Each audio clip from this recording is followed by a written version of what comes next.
each team. Kyogre is the obvious choice because it's weak to electric, but I think I want to try out a Pokemon that I haven't used before instead. Greetings. Zamazenta.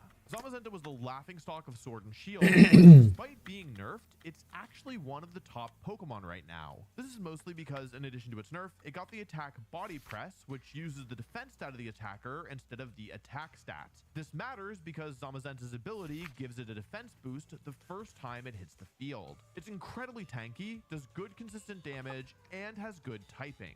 Though it is kind of weak against Miraidon, but we don't have to worry about that. I trained Zamazenta to outspeed Modest Chi-Yu and focus the rest of its stats into its survivability. Protect, Body Press, and Heavy Slam are pretty widely accepted as the 3 best moves. And for the 4th, I choose Iron Defense. While Wide Guard has more utility, having a setup option is nice. Terra Grass makes Zamazenta immune to Amoonguss, who would otherwise give it trouble. But Zamazenta has another weakness: Fire-type Pokemon. Specifically, Fire-type Pokemon in the sun. With Terra Grass, I'm only compounding my Fire weakness. But there is an obvious solution to this problem. If you're weak to Sun, add Rain. Pelipper's Drizzle ability can do just that, and with its Water and Flying typing, it's extremely strong against both Koraidon and Groudon. I don't love Pelipper generally because its stats are whack, but I think it can fit here. As a bonus, Pelipper gets Wide Guard, making it an effective tool against Terrapagos and Kyogre. The Rocky Helmet item can serve as a deterrent to Urshifu, who would otherwise love to no take armor right advantage of now. rain. Plus, it can break Focus Sashes if I'm smart with how I use it. I round out the move pool with Protect, Hurricane, and Weather Ball, train Pelipper to be fast, strong, and a little tanky, and choose Terra Ghost to help versus Terrapagos and Fake Out. What other restricted Pokemon am I still weak to? Well, Calyrex Shadow is a big one, and Zamazenta is also a little bit awkward. Fortunately, there is a Pokemon that can help with both. Terra Normal Goldengo. Outside of Terra, it completely walls Zamazenta, and inside it's strong against Calyrex Shadow, who tend to use Terra Fairy or Terra Ghost, both of which are weak to Goldengo's moves. I'll go with a setup moveset, using Protect, Nasty Plot, Make It Rain, and Shadow Ball to turn Goldengo into a terrifying sweeper. Metal Coat boosts its damage even further, which lets me train it to be exceptionally tanky, not even needing to Terrastalize to survive an Astral Barrage. With just 2 Pokemon left, I need more help for Calyrex, plus I probably want a fast Pokemon because right now my team is sluggish. There's one Pokemon with obvious synergy that fits the bill here: Chen Pao. See, Zamazenta is really bad against Ghost-type Pokemon because they're immune to Body Press. This applies to real ghosts like Goldengo, but also Terra Ghost Pokemon like Will-O-Wisp and Incineroar. So an offensive Dark type makes sense here. More than that, Chen Pao's Sword of Ruin ability lowers the defense stat of all other Pokemon while it's on the field. And for some reason, this doesn't reduce Body Press's damage despite it using the defense stat. Don't ask me why this happens. I tried to figure it out and all I got was a headache. Anyway, Chen Pao is a great Focus Sash user that adds another offensive threat to the team. I'll use Protect, Icicle Crash, and Sucker Punch, which are all standard, but instead of the usual Sacred Sword, I want to use Throat Chop so I can hit Ghost types even when they don't go for an attacking move. For the Terra type, I'll use Ghost to become immune to Fake Out and Fighting type moves. 1 slot left. What should it be? This is a rhetorical question. If your team doesn't already have the best Pokemon of all time, you should add it. Welcome to the squad, Incineroar. Just want to clear out anything in front here. It's time to enter the tournament. With over 100 players, I'll need to win 5 of my first 7 rounds to make it to the final bracket. I'm hoping I can pull a Miraidon round 1, but there's some irony in the matchup instead. Rather than using Kyogre, You're using a Raichu in this. That's why I clicked on it. I was looking for Gen 1 Pokemon tournaments. So This isn't all Gen 1 though. I mean, Chen Pao's hitting both these Pokemon. Oh, wait, never mind. I was going to say it's hitting them both for super effective, but that's actually not true. Okay. I assume this is going to be Protect from Landorus. That's the play that I'm predicting. If it's not, I could be in some trouble. Okay, cool. If they hit Raichu, I'm going to give them a defense boost here, but I think I'm comfortable giving them 1. I just need to be careful not to give them too many. Also, Nuzzle's just broken. Nuzzle's just really, really good. Like, his Paralysis is broken. So this is just an investment for later. This is an investment for now. Okay, this is going to be Terra Poison from the Landorus. What we really don't want to see is a miss from the Icicle Crash, which is going to happen at some point today. Okay, Chen Pao, my friend, will you connect this Icicle Crash? If you do, we're going to get into dangerous territory, actually. Oh my goodness, that's my favorite Weasel. This is going to do a lot. I didn't do anything. Flinch? It hit both! Oh! Raichu survived. Okay, this isn't great. Oh, by the way, I made my Raichu exactly speed tying Landorus for anyone curious. So if I'd actually won this, that was extremely unlucky. Icicle Crash, no flinch, Sandseer Storm hit both, and Raichu lose the speed tie. If Raichu had won the speed tie, then I would have been able to make it out without taking damage. Oh wait, this thing has Electro Shot. Uh-oh. Wait, hang on a second, I'm in danger. I took a lot of damage. This actually... Bruh. Oh my god, I'm so good at this game. I shouldn't have done this. This was dumb. They're gonna go after Chen Pao, and if they snarl, I'm just screwed. And they're taking a long time, which makes me a little bit nervous. Wait, Archaludon has eyes? Oh my god, I never realized Archaludon had eyes before. This Archaludon's annoying. Okay. Landorus goes down. That was the biggest threat to Zamazenta, because I still have my Terra. So, yeah. Basically, as long as they don't snarl, I'm gonna be Bing chilling. But if they do snarl, show me Electro Shot. Actually, I don't want to see Electro.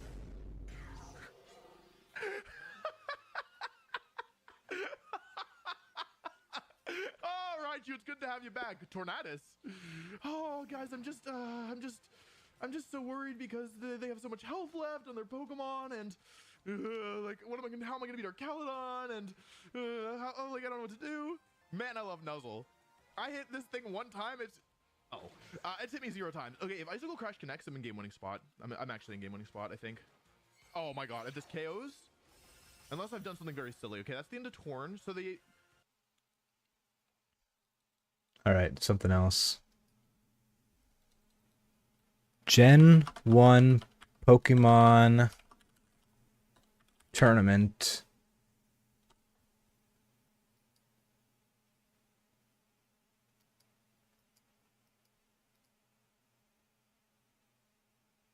It's only starters. Competitive history of Pokemon. You know what? Actually, is it Gen 3? That's Ruby?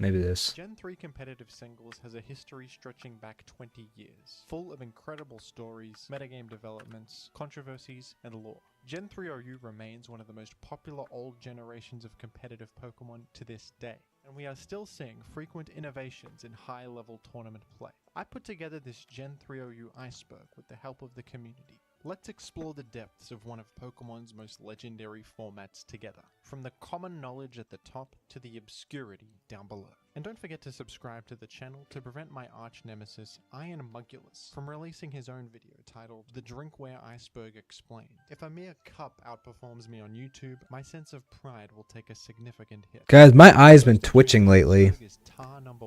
I don't know why. The Tyranitar, who is largely considered to be the best Pokemon in Gen 3 OU. Tyranitar's defining Tyranitar's the most OP? creates permanent sandstorm on the field as soon as Tyranitar switches. I don't know if I ever had a Tyranitar. Restrictive. Sandstorm chip damage means that leftovers healing is completely nullified on a vast majority of Pokemon in the format. With how easy it is to create sandstorm on the field and no other weather effects to really stop it, wouldn't this be a huge problem? Actually, Moltres? Dude, Moltres was sick. What's happening? The metagame is that it punishes defensive gameplay. The Pokemon that suffer the most from having their leftovers healing slashed are Stoli Pokemon. Man, dude, I'm pretty sure I'm coming down with a sickness. I'm not gonna lie, guys. If not for Sandstream, these Pokemon would probably be at the absolute forefront of the metagame, and they're already very good. The metagame therefore skews to many defensive Pokemon that are immune to Sandstorm, and the majority of these Pokemon don't have access to powerful healing moves like Recover to stick around for massive amounts of time. Permanent Sandstorm defines the pace and identity of Gen 3 OU in a very positive way. But of course there's more to Tyranitar than just setting sand on the field. Tyranitar is a potent threat on its own merit. Tyranitar has an enormous 134 base attack, great defensive stats, Zapdos, Starmie. dance, making it a formidable offensive sweeper, and a vast move pool with myriad physical, special attacking options, and even utility. Tyranitar is extremely versatile and malleable. It can change its role completely from team to team. There are standard sets that you see commonly, like Dragon Dance Tyranitar, but even those sets have huge amounts of variation possible. Dragon Dance Tyranitar can run options like Counter to catch a Meteor Mash Metagross off guard, Focus Punch to chunk rock resist switch-ins, Ice Beam to punish Flygon, HP Grass to punish Swampert. I've even seen Hyper Beam on Dragon Dance Tyranitar. This is a Pokemon that is endlessly customizable. You can make up your own Tyranitar set, tweak the EVs however you want. Tyranitar is at its most versatile in Gen 3 than any other gen, and I can't think of a better #1 Pokemon in any other format. Despite all of this Pokemon's amazing advantages, it is not overwhelming. It's very easy to manage Tyranitar. Tyranitar's ×4 weakness to fighting and extremely low speed tier as well make it very targetable. Tyranitar as the mascot of this format really encapsulates everything that I love about it. Up next is TSS, which is an acronym that stands for Toxic Spike. Am I still fighting this thing? This is the name of a team archetype in Gen 3 OU that is quite self-explanatory. These teams center around creating spikes on the field to apply pressure to the enemy as they switch in, creating permanent sandstorm on the field to cut Swampert. That was the Mudkip like final form, right? And Toxic as well to punish many of the flying types and levitating Pokemon that aren't affected by spikes and also just stack up that residual damage further on various targets. TSS teams can operate at many different paces. Some are more defensive, aiming to make the game go longer and stack up residual damage over a longer period of time, but some are more aggressive, and the way they take advantage of spikes is by forcing switches with offensive threats like Aerodactyl and Gengar. TSS is basically the central strategy of Gen 3 OU. A lot of teams try to counter it or tech against it in certain ways, but TSS teams have remained relevant and central from the early days up until now. The Big Five refers to a combination of 5 Pokemon that are commonly seen together and form a fantastic synergistic core. These 5 Pokemon are Tyranitar, Skarmory, Blissey, Swampert, and Gengar. Speaking of TSS, this is the most classic TSS game plan there is. You have Toxic Spikes and Sand, and these 5 Pokemon provide you with pretty much everything you need. Skarm Bliss is a classic combo that you see in many generations, but in Gen 3 it's particularly effective. Skarmory's the physical wall, Blissey's the special wall. Swampert guards you against the common Dragon Dance Tyranitar, Dragon Dance Salamence, Metagross, Aerodactyl. Swampert covers so many different threats, and Gengar not only blocks the enemy from using Rapid Spin thanks to its ghost typing, helping you maintain your spikes on the field, it's also a form of offense. It's a special attacker that can force switches on its own, has so much possible utility, moveset variety, and the 6th Pokemon on this team can be a lot of different things depending on what you want. Aerodactyl is a great one. Aerodactyl and Tyranitar work really well together offensively. You can go Zapdos, a fundamentally very solid Pokemon. Starmie's another common choice. Moltres. While it may seem like a very cookie-cutter strategy to use the Big Five, all 5 of these Pokemon have extremely malleable and versatile sets, Tyranitar and Gengar especially, but even something like Blissey that seems really one-dimensional, just a special wall, is actually a very versatile Pokemon. You can choose multiple different coverage options on Blissey, special attacking options to cover the metagame, different choices for status moves, different utility, something like Wish. Did anyone actually have a Blissey? I never used it. Swampert is really versatile. Metagross. Metacross. I thought his name was Metacross. That covers a lot of bases, but you can go in a more defensive. I had him. Swampert, go Surf Toxic Refresh, making it really sturdy, investing way more in bulk. Go offensive Swampert with Focus Punch to punish Blissey and Snorlax and Pokemon like that. You can go Endeavor Swampert, which runs Selakberry and aims to trade down with the enemy as much as it can. This combo of 5 Pokemon can operate at many different paces, suit many different playstyles, and that's why I recommend Big 5 teams for beginners, because you have the framework. Gengar, dude. I think Haunter, Ghastly Haunter, and Gengar are like my favorite Pokemon. It's also a common misconception that Big 5 teams are easy to use, and if you use them, you'll get easy wins. It's not really true, because like I love Haunter. Targeted Pokemon in the entire metagame. Entire strategies exist around specifically countering the Big 5. So if anything, you have a huge target on your back. The enemy knows your exact game plan. They can probably piece together your entire team very quickly. But I think it's a good way to learn the game, to play with a team style that everyone knows what it does. You're not hiding any gimmicks or cheesing your way to victory. You're winning through fundamentals and good decision making. Up next is Spin Blockers. Spin Blockers are ghost types that aim to block the enemy from using Rapid Spin. The most commonly seen spin blocker in the game is Gengar. It's the best ghost type in Gen 3. It has fantastic stats and extremely versatile move pool and can be used in many different ways. But some alternative spin blockers you do see sometimes are Misdreavus, probably the second most popular, Dusklops, who is used on some stall teams, and there's also some fringe ones like Banette, my personal favorite, who is rare ghost type physical attacker, and Sableye has even been Oh, Sableye. As of now, I had a Sableye, dude. Simple as switching a ghost type in and blocking rapid spin, but as we get further down the iceberg, we'll discuss the concept of spin blocking in a more abstract sense, so stay tuned for that. Up next, no physical special split, and this is a Gen 3 mechanic that turns a lot of people away from the metagame. Prior to the Gen 4 games, a move being physical or special was determined purely by what type it was. Fire type attacks, for example, are always special attacks. Fighting type attacks are always physical attacks. Even Fire Punch is a special attack in Gen 3. This turns a lot of people away because it seems more restrictive. Something like Gengar can't use Shadow Ball for stab because Ghost is always a physical type. And the physical special split system from Gen 4 onwards is a lot more intuitive and easy to understand. Rotom, dude, what is that? Attack, that makes sense. But I think that the lack of physical special split in Gen 3 makes it stand out mechanically, and there are a lot of options that exist in Gen 3 that don't in later games. Pokemon like Alakazam and Gengar have Ice Punch and Fire Punch for coverage, special coverage. Hidden Power can be physical, meaning something like Salamence can use Hidden Power Flying as a stab option. It doesn't have a good flying stab option other than that, besides Aerial Ace, very bad move. Hidden Power Bug is a common coverage option you see very frequently. A lot of Pokemon in Gen 3 don't even use stab moves at all, and there's some of the best Pokemon in the metagame, like Gengar.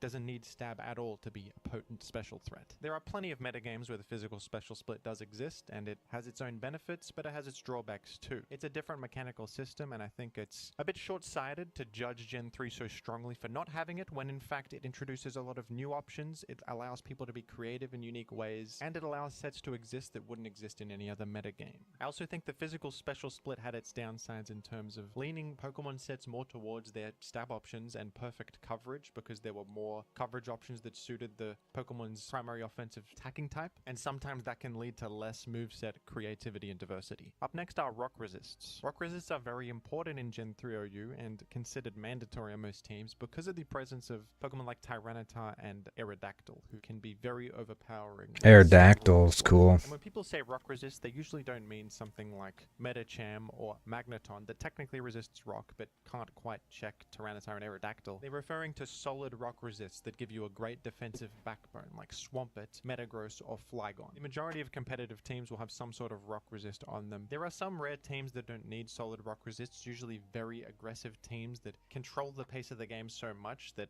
Pokemon like Tyranitar and Aerodactyl barely even get a chance to enter the field. Or you have some way to bait them or some other creative way to eliminate them. That's advanced level stuff, but you do see it. One example would be HP Fighting Aerodactyl. Hidden Power Fighting allows you to one-hit Tyranitar and outspeed them after they Dragon Dance, so that can be your answer to Dragon Dance Tyranitar instead of something like Swamp on a more aggressive team. But for the most part, you want some sort of solid rock resist on your team to handle not only the rock types but various common opponents. The final entry on the top level of the iceberg is Magnet Mag. Magneton is a staple of Gen 3 for its ability to track. I never used like the defensive moves. Like every move I ever put on was always an attack as a kid. Usually run special defensive Vs in Gen 3, and with Magnet you maximize your chances to KO it. Eliminating Skarmory is a cornerstone of many common archetypes in Gen 3. Skarmory is a Pokemon that can handle a bunch of different threats at once, so the ability to trap and eliminate it enables all of those threats. Magneton is the central Pokemon behind the physical offense archetype, which has the simple game plan of eliminating Skarmory, who is their primary physical wall, and then overwhelming the enemy with multiple physical threats like Salamence, Metagross, Tyranitar, etc. Magneton can also enable more defensive strategies. By eliminating their means of creating spikes, you have a massive advantage in the hazard. Nice satchel. More defensive with Claydol as a teammate to rapid spin after eliminating Skarmory, permanently removing their spike. Magneton has a bit more utility beyond that. You can punish enemies like Choice Band Metagross. If they lock into Meteor Mash, they can't click anything else and they're completely trapped, so you can quickly two-hit them with Thunderbolt. That could be very useful. Magneton can also eliminate Forretress Enchantress, who kind of has a similar role to Skarmory on some alternative Spikes teams. Sometimes you can eliminate Jirachi too. If you have the support of Leech Seed Celebi, you can go Magneton and run Substitute on the Magneton to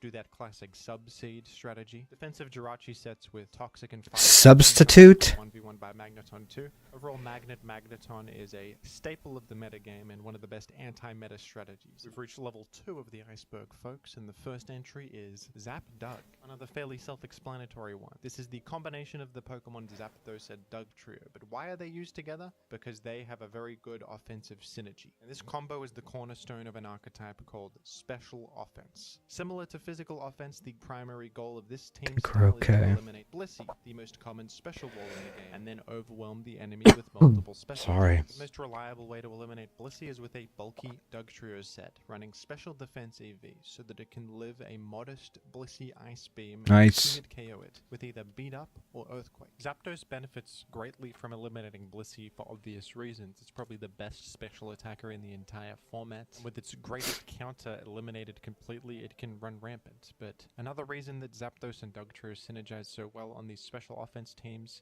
is because of his... Alright. I just want to watch a tournament. Whatever.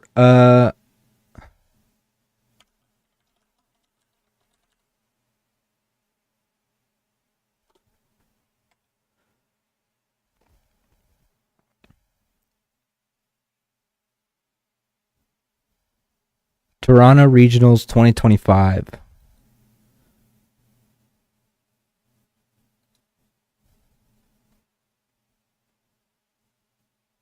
Oh, good. Let's go. And someone like Marco, who has some incredible recent success, the double defending LAIC champion, already a regional final to his name this year as well. Of course, the Stockholm top 4 and 2020 OCIC champion. Marco Silva, Brazil? Many major finals now, and has the experience to draw on to make sure that he is, on top of his game. Dude, is Brazil good at Pokemon? Talk about big moments. I don't know that anyone has more of them under their belt than Wolf.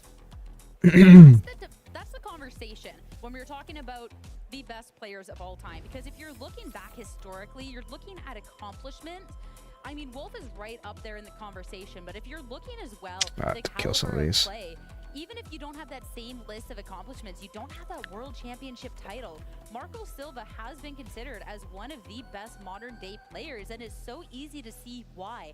Even playing a team that there's not necessarily the... Alright, so he's running with Ursaluna, Charizard, Incineroar, Porygon 2 with Trick Room, Torkoal, Jumpluff.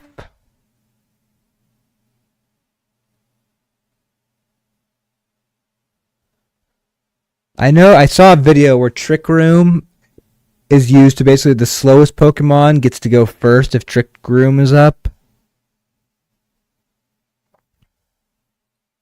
Most people on, he's been able to accomplish so much. This team got second at Gdansk, it got the LAIC title, and has the possibility to take down Toronto. Charizard, Torkoal, Jumpluff, you have the Sun, but then also key pieces, the Ursaluna with a Guts Flame Orb and a Porygon 2. So even with the dimensions... I think Ursaluna is like his main... Plenty of tools to get around Shadow Tag as well. Again, we talked about that eject pack tag, like Torkoal, Pokemon. to swap itself out after losing any kind Like of the Shadow main Tag. character At the same Pokemon of his time, there are team. 3 Ghost-type Terras on Marco's team, so you can only use one of those in any given game, but the option is there. Of course, Parting Shot on Incineroar also will be able to pivot it out, is not blocked by that Shadow Tag. So no shortage of tools that he can use, just has to very carefully pick which ones to bring to any given game. And that There it is, the chest. Is going to be so important because you want the ghost, you want stuff that's not going to be perishing to a Kingdra. That is going to be key. As for Wolf, Oh, Wolf writing some shit down. Team that we've become quite familiar with through the course of this competition. And again, the Perish song, you have the Polytoad, but Kingdra as well is something that in this, if you can get the weather in your favor, can off-put so much pressure. Of course, Marco does have 2 ways of setting that weather.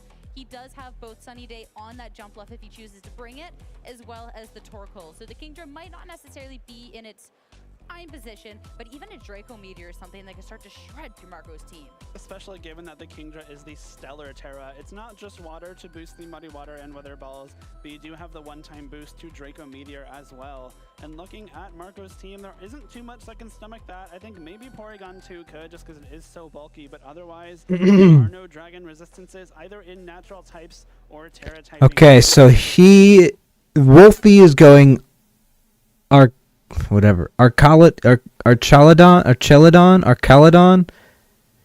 Kingdra, Incineroar, Politoed, Gothitelle, and Amoonguss. I'm gonna guess that Wolfie is gonna bring Archaladon, Incineroar, Amoonguss,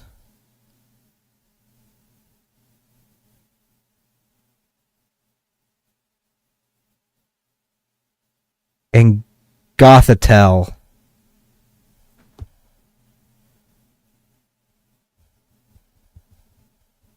Because I think the Archaladon is his main character.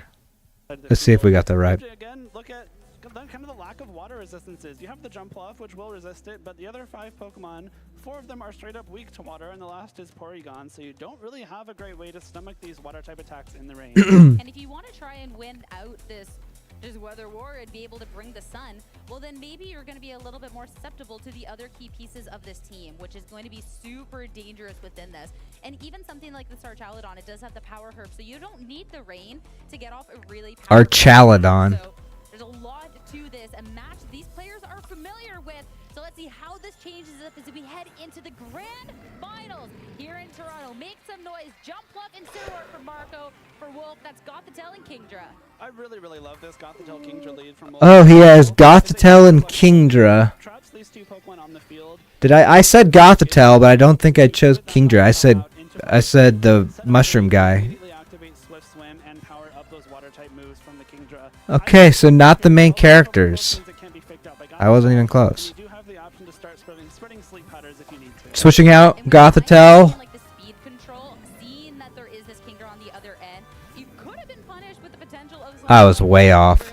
but instead Well, I said Incineroar. Gothitelle leaving Incineroar. And then Archaladon. Marco is going to have the speed favor in his turn for the next few turns. Is now a knockoff into that Kingdra. A little bit of damage, Life Orb gone. This is going to be reducing the amount of damage as Draco Meteor into the Jumpluff brings it down to just below half health. And with that special attack drop, the Kingdra is not going to be doing the most on the next turn. Big knockoff there. Some decent damage into Kingdra, but importantly removing the Life Orb, which is a big source of damage. That's one multiplier lost when you start stacking them with the Rain, with the possible Stellar Terra. And so that's a lot of damage that also kept this Jumpluff relatively healthy. I don't know if one more Draco Meteor would finish the job, and of course no water type move would knock it out from here as well. But this Incineroar switch from Wolf also very safe. You know, it can't be put to sleep because of that. Just got a shoulder upgrade. That's nice. You now have the option to go for your own fake out on this coming turn, and of course you can just pivot right back out with Parting Shot. Even if one Pokemon is safe from the sleep powder, the other is not, and Kingdra doesn't do the most damage and now won't do any damage as it has to take a turn of sleep. Parting Shot into the Incineroar, that's going to be attack drop as well as a way to pivot out into something that could take a little bit more advantage of his situation and a chance and opportunity for us to see what Marco has brought to this match. Ursaluna and Porygon 2. You better hope there's Porygon 2, Ursaluna. because losing that Flame Orb would be very rough for Marco. That is a big bit of damage that would no longer be available. Kingdra takes its first mandatory sleep turn from that sleep powder and knockoff straight into Ursaluna. There is no Flame Orb, there is no burn, there is no guts for the remainder of this game. And that hurts. Getting the damage, but most importantly in that knockoff. And when you need the damage, Marco's team, when you're eyeing up this Jumpluff and Incineroar, the Porygon 2, it's the Ursaluna that you're really counting on. And in this situation, if you weren't able to get that swapped in that burn, you could pressure so much damage with something like an Earthquake on the next, especially since you wouldn't be hitting into your own Jumpluff, and you would hit everything else on the field. Now that damage is so heavily reduced. Not even just losing the Guts boost, Facade will now be locked at the 70 base power for the rest of this game too. If Wolf has something that can, you know, Terastallize into, maybe something that resists or is even just neutral to ground, Facade is usually the move of choice after that, but it will be mitigated for the rest of this game. and that could be a situation where you're then forced into something that's a single target, and doubly so now that Porygon 2 comes out onto the field, getting that attack boost. Terrestrialization, we got to see the lock-in. Make sure that this Ursaluna is nice and safe going into that Ghost Terrestrialization. Ghost will mean that it is no longer weak to water, which could be a big deal for Marco later on in this game. Wolf not switching anything out, though, means that Kingdra will stay on the field and possibly even terrestrialize, though I bet this is the Incineroar instead. Even if this Ursaluna isn't doing as much damage, it could still do a lot when you see this headlong rush. So into this Ghost Terrestrialization, a way to make sure, again, less and less damage is coming on out. Into this Incineroar, it's lost that weakness, so much damage, but not nearly enough to get that KO. Of course, a defense, special defense drop, and Kingdra is going to wake up. Draco Meteor, get it connected. It is -2 into the Porygon. That's going to be fine, but still, you would have loved to see that sleeping. What game is this on? Like, is this on a specific game? Or like, do they just play the newest gen game? To activate the Shadow Tag. This is another reason why this Ghost Terra is very helpful for Marco, is that now that Ursaluna is a Ghost type, you do have the option to swap it out, reset that Parting Shot drop, and you have to kind of imagine that Kingdra probably swaps out this turn, because it is at -4, and the Incineroar is right there for another Intimidate onto the Ursaluna, which could be another reason to get this Ursaluna off the field ASAP. Yeah, especially too when you do have that Gothitelle, something like bringing in the... It's tight right now. You get another attack drop onto that Ursaluna. You're not really worried about too much damage, and Kingdra can get back in at a later time and be so good. And when I'm looking at the pieces of Marco's team, if Wolf can start damaging these down, we have Pokemon when you're eyeing up that Porygon 2 that like that longevity on the field, and of course, that's not a playstyle that Wolf's going to allow you to do. It's really not. You still have to be very careful here. Kingdra will swap out to reset that -4 special attack. And we're going to see the Politoed come in instead. So no Incineroar just yet. Will be there to set up the rain with Drizzle as the Gothitelle has the chance to go for something like a fake out on its first turn out, but no fake out just yet. Nope. Instead, we're going to see another move of choice, this headlong rush. Not even enough to bring the Oregon... Gothitelle use Psychic. Ooh, that hurt Ursaluna a lot. I'm telling you, if that Ursaluna goes down, he wins. We were 2 for 2. Wait, did I say Politoed in my original prediction? Trick Room set up, so Ursaluna should be the first thing acting, which is, you know, a nice twist for Wolf here, for Marco here rather, especially because the Tailwind has just ended on Marco's side of the field. But if you are Wolf, you're now noticing that there is no Torkoal on Marco's side, so Rain will stick around for a little bit longer. Gothitelle, being the bulky Pokemon that it is, has the ability to try and reset Trick Room this turn if it wants to, or even just go for a second Psychic into that Ursaluna. Now at -3 special defense because of the 2 headlong rushes and the drop from the Psychic on the previous turn is vulnerable. So with it being so vulnerable, a Protect makes sense. Or a Psychic yet again, trying to fire off into that slot, get rid of that big bad bear, nothing happening. Now the Porygon 2 will have the opportunity to attack into this Politoed. Just another attempt at just chipping away as Perish Song, the move of choice. Of course, since the Ursaluna has Terrestrialized, it will be able to have this opportunity to swap out, but the Porygon 2 won't. Interesting choice there from Wolf. This Ursaluna will have the ability to swap out, like you just said, Sierra, which means that the Perish Song won't be very effective on it, but this Porygon 2 is locked on the field.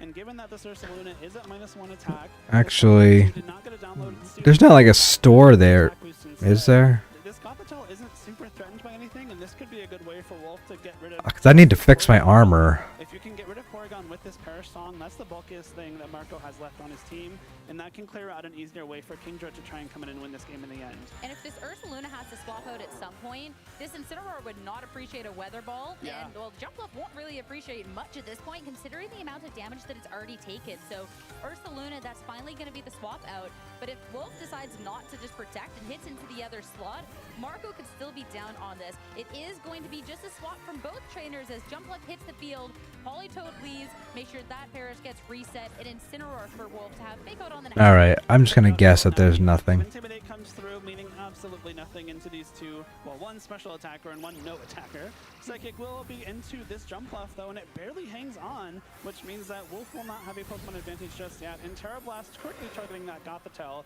as the Ghost type Incineroar that would have come in or would have taken 0 damage.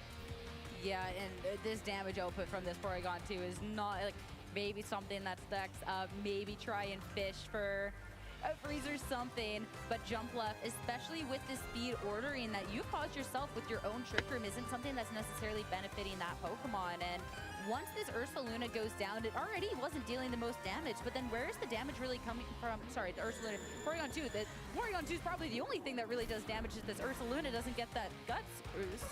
Exactly. All right, Rage Powder from this jump left. So it is going to be the center of attention. Sliver of health. Porygon 2, it's going to have a little bit more opportunity to try and fight this battle. As finally that second Psychic is going to be enough. Porygon 2. That looks like the match. Do anything because of the flinch. So yeah, we're just going to see a very sad Porygon after this next turn, since it has one more turn of Perish left. I really liked that Rage Powder play. If you caught it before the turn started, Marco actually targeted his own jump left with Ice Beam as well, which is really cool. It's a nice way to make sure that jump left goes down, so you do get the swap into your Incineroar on this turn without having to manually swap it back in. Of course, you couldn't even manually swap it because of that shadow tag. So it guarantees that this jump left isn't stuck on the field, being like an entirely sink of momentum that makes Marco have something to do on this turn. Porygon will faint at the end of this turn thanks to that Perish Song, which will open up the opportunity for Wolf to have. This 9-2 means they went 9-2. With another Perish Song from Politoed. And now we're going to have to protect from Incineroar for Wolf, as the one over on the other end hits the field. Another round of Psychic, of course, into this Porygon 2. Is it damage that won't necessarily matter, since it's going to be gone anyways. And Gothitelle finally brought right below half, which means it gets a Citrus Berry, and it gets to go kind of back where that turn started. Yeah, but it will actually be knocked out by a Perish Song at the end of this turn as well.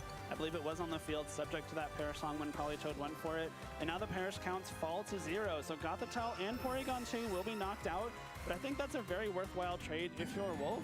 You no longer need Shadow Tag, as Marco only has 2 Pokemon remaining. Your Gothitelle, it's going to be hard to switch it in and out without giving your other Pokemon too much damage. And now that especially that Trick Room has ended, you can bring Kingdra in here, you can swap the Incineroar to Politoed, and you have some pretty devastating Muddy Waters on the table. Yeah, you don't even have to go for any sort of Perish Song to try and close this out. That mid-game Perish Song is going to be enough to possibly just get this done now that Kingdra's out on the field. And the Ursaluna is not doing much. Incineroar won't appreciate this, and Wolf in a really, really strong spot already. Especially because this Kingdra doesn't have that Life Orb anymore, really doesn't need it for the power. One Weather Ball should be able to knock out Ursaluna from this low HP, and because it is missing that item, the knockoff from Marco's own Incineroar will not have the damage boost. So you can probably even ignore that Incineroar this turn, make sure that the Ursaluna doesn't get an attack off here, and go straight for that Weather Ball. And already so low health. Like you said, you don't need that Life Orb to be picking up this KO, and all of a sudden it's Incineroar against the world. And when we're eyeing up an Incineroar that only has the knockoff really for attacking, since Flare Blitz isn't really going to accomplish much against these Pokemon, nonetheless in the rain, it's going to be a situation where Wolf will be able to take this game 1, and Marco is going to go right back to the drawing board as he throws in the towel. Wolf up 1 in the series. What a crazy game that was. It looked like it was very back and forth at certain points, but looking at the end game state here, Wolf lost Gothitelle to his own Perish Song and then no other Pokemon, so essentially knocked out 5 Pokemon in 1 game, right? So Marco really didn't have the space to get a whole lot done, despite the fact that he had some windows there. The Ghost type Ursaluna was very nice because it afforded him the chance to do some switching alongside the parting shot, even with Gothitelle on the field. But losing that Flame Orb was huge because the damage that Ursaluna was doing was so heavily mitigated thanks to not having Guts active. Looking at this match, Marco just needs to be a step ahead to be able to get this Ursaluna in on his switch, be able to shut things down with this jump left. But Wolf was the one that was ahead, being able to kind of just outplay and outcall these moves. And already what is a tough matchup for Marco. So being able to limit those options, just really close out any window. And I'm intrigued, like, where is this game to go? Because when you're looking at something like the jump left, well, you got the speed control, you got the sleep powder, and in the end, none of it mattered. I think that what Wolf is doing expertly, not only in this match but all weekend, has been knowing when he can make certain plays that are really, really hard to punish. The way that Wolf wins a lot of these games is by maintaining a Pokemon advantage and then threatening Parasong at the end of the game, or just allowing Kingdra the space to come in and clean up at the very end. And none of the things that Wolf did in that first game really opened himself up to Marco making some kind of big read and capitalizing on Wolf making a certain play that he might see coming. There was really like no threat from Marco really at any point in this game, again, especially after the Ursaluna lost that Flame Orb. And even when you're looking at the rest of the team, it's hard to see what else could be a threat. Yeah. Incineroar is something on these Sun teams that can do a lot of damage with the Flare Blitz, but when the rain is up the entire time, it's just a sad little cat, unfortunately. Yeah. The Porygon 2 did nothing and then was just Parasonged out of the entire game. And Charizard doesn't appreciate trying to hit fire moves into these water-type Pokemon. So kicking off our game number 2, we're going to see an Incineroar apiece for our competitors. And Each has Incineroar. And Kingdra, again, for Wolf. Kingdra. They come out from Marco's Incineroar first. I think that makes sense given that, you know, on a lot of Parasong teams, you kind of want your Pokemon to be slower, especially when you can take advantage of Trick Room as well. So it's probably safe to assume that Marco's Incineroar is just trained to be faster, which means that you do have the option to fake out first. You could possibly go for a fake out into your own. Into the Trained to be faster. We did see the Ghost Terra on Incineroar put in so much work for Wolf in that first game, and it might be something that he opts to use in the second game as well. Yeah, so it makes sense to look at something like this Kingdra that is still really threatening on this turn. For Marco, you can see there's the decision, do I Sunny Day, do I Tailwind? Because all of a sudden, if Wolf does decide to swap out that Incineroar, bring this Politoed in and attack with this Kingdra, that could be bye-bye Incineroar for Marco, but instead, protect. No fake out, no damage. Dude, Kingdra's I get a gonna be Kodo safe, so apparition Marco every will time. be able to go ahead and set up this Tailwind and get the speed in his favor. Now Wolf will have an Incineroar able to act, and where it's going to target, that'll be the knockoff. So just a little bit of damage into that Jumpluff. I really like the knockoff there too, because the damage is nice, but the removing the Cobra Cloak is really big. That was preventing Wolf. Yeah, dude, the items, I don't know much about using items. The Cobra Cloak is gone, Fake Out is on the table, either the Gothitelle or the Incineroar on I one basically side of the never field did. now. Can prevent Jumpluff from moving, but But I think they're like important.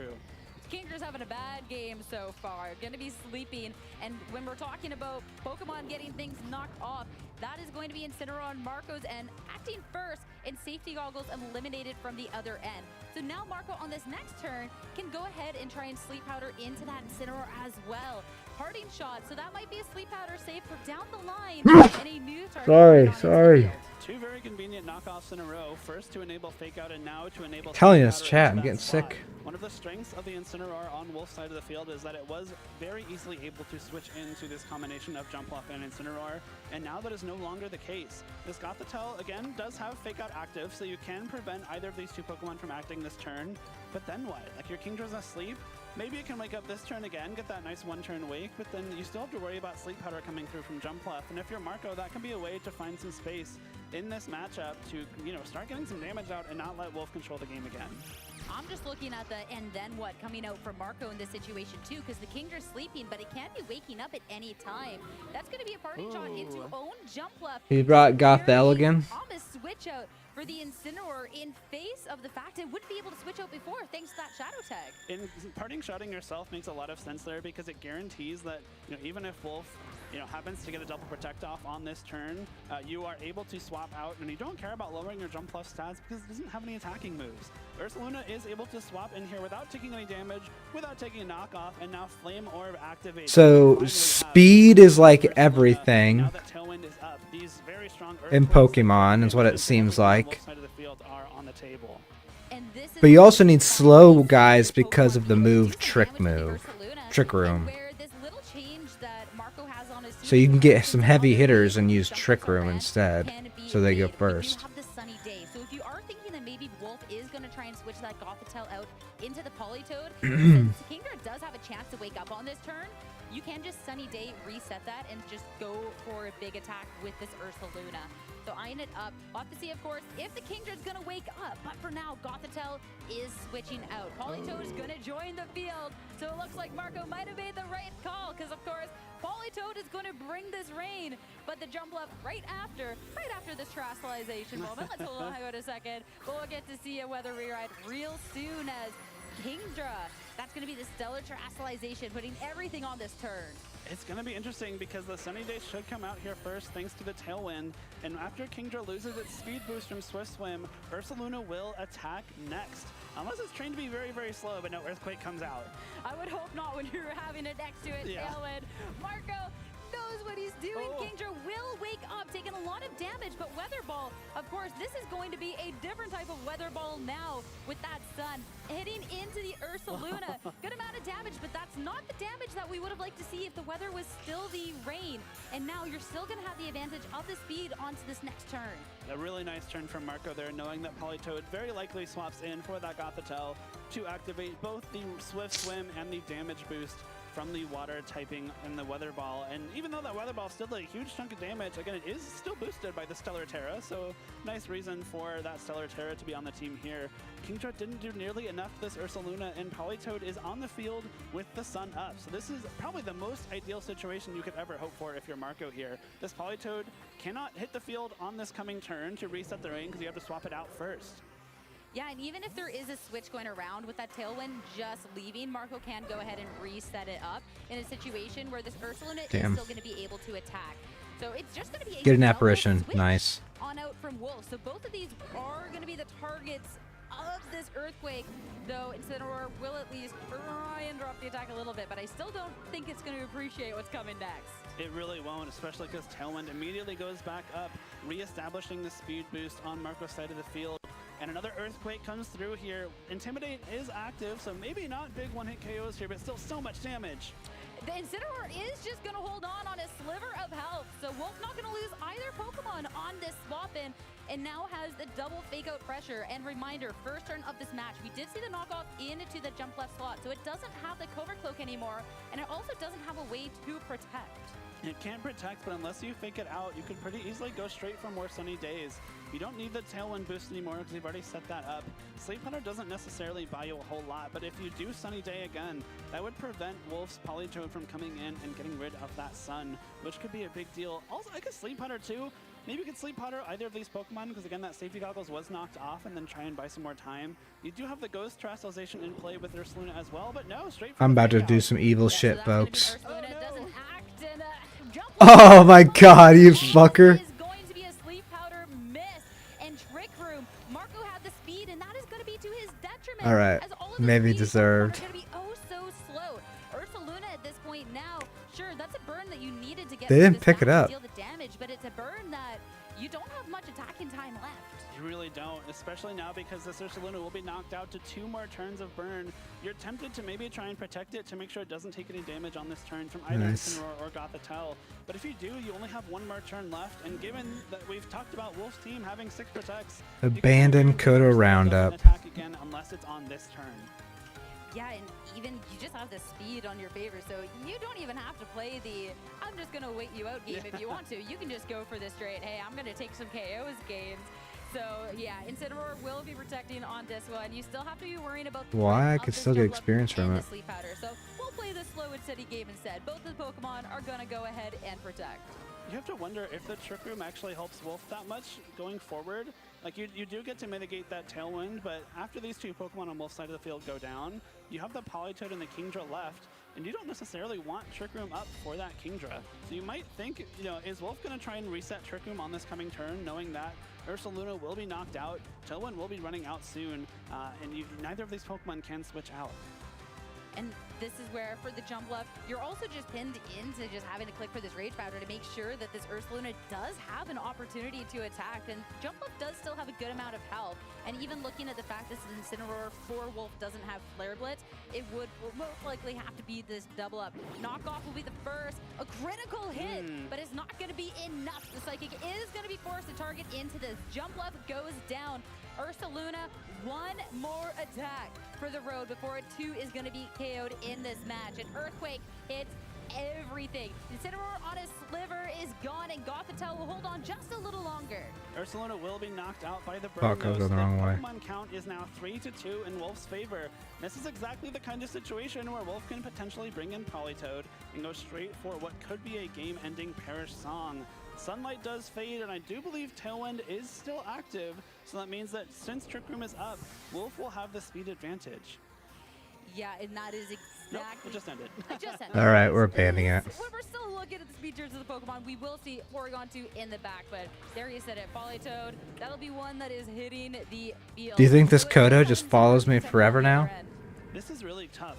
You know, this is a situation where the Porygon 2 is probably not going to be knocked out by a combination of attacks in the next few turns, but if you're not getting rid of this Polytoad, you can just get Perish Songed, and if you ignore the Gothitelle, then Kingdra might even come in and start threatening some strong attacks here, so it's really tough position to be in if you're Marco, because I think if you get a single turn wrong, if you let Perish Song go up, if you give Kingdra a free swap to start firing off some strong water type attacks in the rain, this game can be over really fast.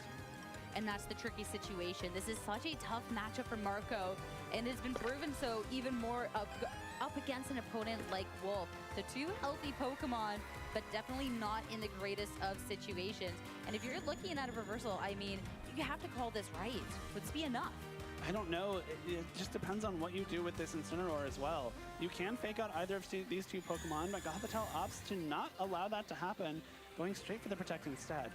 When you're eyeing up the fake out on the other end and two Pokemon that are on a third of their health, the Protects just makes so much sense, especially since it seems like the time is more so on your side. Now, no fake out, no hits coming out from this Porygon 2, but it does give a passive turn to reverse the speed orders. The scary thing too now is that this Incineroar just used Fake Out in front of a Polytoad with Encore. So if you don't know that your Incineroar is faster than Polytoad, it could just be locked into Fake Out for the remainder of this game. There's a chance Polytoad is slower. I don't know that we've seen that interaction just yet, but because, again, Wolf really wants his Pokemon to be very slow for the purpose of Perish Song and for Trick Room, there's a very decent chance Incineroar has just doomed itself to Fake Out for the next few turns. I don't know, we've seen this Polytoad underspeed so much in this match, but it seems like a Trick Room that had to happen to have any opportunity to try and make sure this Perish Song wasn't going to be happening. Maybe like a, you know, it's done if you do, it's done if you don't, but now it's going to be the Ghost Terrestrialization to at least The Terrestrialization, I don't understand it. The speeding's going to be coming on out, knock off into Polytoad, no Perish Song for Wolf, no Polytoad. So Marco Silva played the same comp, and so did Wolf. Terra Blast into Gothitelle is not enough for a KO, which means Gothitelle does have the chance to Psychic this Porygon for a little bit of damage. But with Kingdra coming in, already having taken so much damage, oh, that special defense drop, though, could be a little bit important. Yeah, when we're looking at this speed tiering, we're looking at this Kingdra, and we're looking at a Porygon 2 that you kind of need to be sticking around. This Kingdra is, now that this Trick Room has been reversed, it does have the Swift Spin, so it's going to be fast. And it does have that Stellar Terrestrialization too, so something like a Draco Meteor into that Porygon 2, would that be enough after that drop? It might be enough, but then you just leave this Incineroar alone, and if you do, then it probably just knocks off your Kingdra for a KO here. This is actually, I think, a more strong position for Marco in this scenario, because I don't know that Wolf has the offense left, especially considering this Kingdra, you know, has to go for these muddy waters now. That's a double connect, though, onto this turn. Neither is going to be super effective. Both will be hanging on through that. The Kingdra, so much damage with this muddy water in the rain. Up to see, I don't think any accuracy drops either. We get the Citrus Berry recovery, and with that, Marco will be able to follow up. Knockoff is going to take that Kingdra down. That was so close. That could have been the game-winning, the regional-winning muddy water, but holding on just a sliver of health. Now Terra Blast, the Porygon 2, wasn't able to finish the Gothitelle off last time, but will this time. We're now tied and get to go to a regional champion deciding Game 3. Really well played by Marco. Game 3, Game 3! Game 1. He really struggled to find footing in that Get hyped. game, but in the second game, didn't feel like he was ever under much of a threat from Wolf's Pokemon. Wolf never found a position where Kingdra could come in and pretty freely start getting off those attacks. And of course, the Ursaluna on Marco's side, much more impactful in this game because it did get to fire off those guts-boosted Earthquakes. And when you have a team like Wolf's that doesn't really pack a ground resistance, it's really, really important to keep that Ursaluna at bay. Ooh, replay. The setup that Marco was able to do in that, we were looking at the situation where, hey, this Ursaluna doesn't necessarily have the most health left and is going to be KO'd after a turn or two of this burn. well, then Wolf goes for the Yo. and decides to go for the double protect. And that just opens the window for Marco to reverse the Trick Room, get back into a regular speed order, and make sure that this Polytoad doesn't get to do what has just gone and wrecked everyone else through this tournament. And that was absolutely huge. But then also, if you don't protect and you let this fire off one more move, especially with the jump bluff, going for those Rage Powders, you're just done either way. And that was so close at the end. With how little HP that Porygon 2 had, I actually thought maybe like there was a world, especially after that special defense drop. But honestly, so clutch. And I cannot wait to see how this is played out for our game 3. Knowing that Incineroar now is faster than Polytoad is a really big deal for Marco. That could be something he could have intuited going into this game. Just knowing that, again, Perish Trap teams, things like to be very, very slow. And especially if you've trained your Incineroar a little bit in speed, it might be safe to assume. Yo, when they talk about training and speed, what do they mean? That encore after a fake out. Immediately with the weather mode though, Wolf leading that Polytoad Kingdra,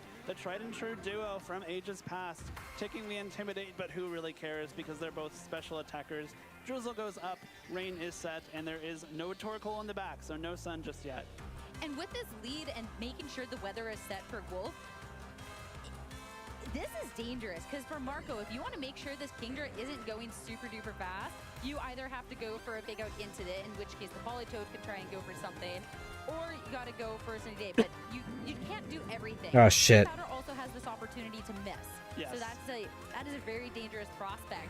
Kingdra with the protect, though, of course, when you are looking at this fake out pressure on the opposing end, it is something that only the one actually, the Polytoad didn't protect. No, it didn't. An Encore or Weather Ball here could be very devastating for Marco if Wolf calls this correctly. Frozen? Set up, which establishes the speed advantage, but what did this Polytoad do? That's going to be the Encore, and into this jump left. It's not going to have the opportunity to go for the Sunny Day on the next turn. That was the most important decision of the first match, and now forced into a swap. And when you're looking at this Kingdra that now has this Swift spin. Dude, what is this being faked out here? And that life orb still intact. There is about to be some devastating damage out on the board. Despite the tailwind, this Incineroar will not act before Kingdra thanks to Swift Swim, and now you either have to switch in this Ursaluna to a possible Muddy Water, which might just knock it out right off the bat, or switch in your Porygon, which you really need to keep healthy, because it is one of your most important pieces on this team, just to have a little bit of bulk. You know, maybe reverse some Trick Rooms or set up some Trick Rooms given the scenario. That is a really, really good encore from Wolf there, knowing that if the jump off went for either Sunny Day or Tailwind, that's so much momentum lost. So we will have to see the jump left switch out onto this turd, and Porygon 2, again, like you said, that Ursaluna after a Muddy Water, that would not be hanging on very well. So we'll have to see that swap as Terrestrialization coming on out. Before we've gotten to see It's so much about effects. Terrestrialization, but it's going to be Marco into that ghost type. Make sure that you're going to try and survive this hit at any measure. Now, Weather Ball instead. We're not going to worry about accuracy checks. We're going for one Pokemon and one Pokemon only, but not enough to pick up the KO. Huge burst of damage there. Incineroar will be able to eat its Citrus Berry to heal up some of that damage, but it still lost so much HP, and now it is in a space where it really can't swap into moves anymore. Parting Shot coming out will lower the special attack of Kingdra, which helps a little bit, but at the same time, like, you're not doing any damage this turn. Absolutely not. At least if you want to be eyeing up something like this jump left, you no longer are on court, so you can go for a Weather Override. And since Polytoad is out on the field still, it is going to be a weather that it can't override for a little bit. And Weather Ball into the jump left is not going to necessarily be the most effective of cases. So this is still dangerous, because when you're still staring down the Kingdra on the other end, again, something like this Vertical Meteor can do so much. And if the jump left can't overset the weather, or even get a speed control, well, that can also be a really dangerous situation. The scary part here is that, you know, you didn't lose any Pokemon this turn, which is great, but you had to give up the Terrestrialization, you had to give up so much damage on Incineroar, and you had to bring this jump off back in here, even though Wolf still has the Incineroar in the back, to possibly swap into Sleep Powders. And this Sleep Powder that is about to come up could be the regional deciding one. At least you're not going to take a hit from the Kingdra. If you're swapping a Pokemon out and it's going to be a hit from the Kingdra right away, it could be so dangerous. But it's going to be this turn for the Kingdra slot that Intimidate comes onto the field. So that's going to be a safety goggles with it as Porygon 2 swaps out. And barring not getting KO'd, the Ursaluna will be able to get the switch in to get that Flame Orb activation on this turn. As now we get to see Terrestrialization from Wolf. Now this is going to be the Polytoad. This is not one we've gotten to see into that grass type. So even if it was a Sleep Powder target there, it would be null and void. Nothing would happen. I love this Terrestrialization. Sleep Powder, it doesn't matter which target, the Safety Goggles and the Grass Terror will block it, and Polytoad gets to set up a Perish Song instead. That was a great play by Wolf here, just to force some shuffling by both of these trainers. Of course, there is no Gothitelle out on the field yet, so if Marco wants, he can swap both of these Pokemon out this turn, but in doing so, he would leave the Incineroar and the Porygon 2 in the back vulnerable to taking a lot of damage right off the bat, and of course, we have the option for Wolf to go for that fake out with Incineroar this turn and prevent any damage coming out here, but I really love that play. Terra Grass means you're resisting those ground type moves as well, and this jump bluff really doesn't have a whole lot to do anymore. Not at all. So that is huge. That last minute Terrestrialization from Wolf. I haven't seen that Polytoad yet. And honestly, such a key play. And even for Marco, if you do want to go for this swap to make sure, like, hey, I need to get these Pokemon out of here before the Gothitelle comes in, what is stopping the Polytoad from clicking it again? You know you're not going to get KO'd. You know you're not at risk if you're predicting the swap out. And even when you're looking at what can really hit into you this turn, it's not really too much damage, but just fake out, no swaps, Sunny Day. Sunny Day comes out, which means that Sun will be up for at least the next couple turns, but Fake Out prevents the Ursaluna from going for any attacks. Weather Ball here, now a Fire type attack thanks to that Sunny Day. Still does a decent chunk to that Ursaluna, but notably does not KO thanks to the Water typing being removed here. And now you're kind of in a similar spot where if you leave this Ursaluna in on the next turn to get some damage off, that could be a big deal, but then you essentially have to swap it out on the next turn, which could leave yourself open to Wolf, seeing that play and immediately punishing it by, targeting whatever comes in.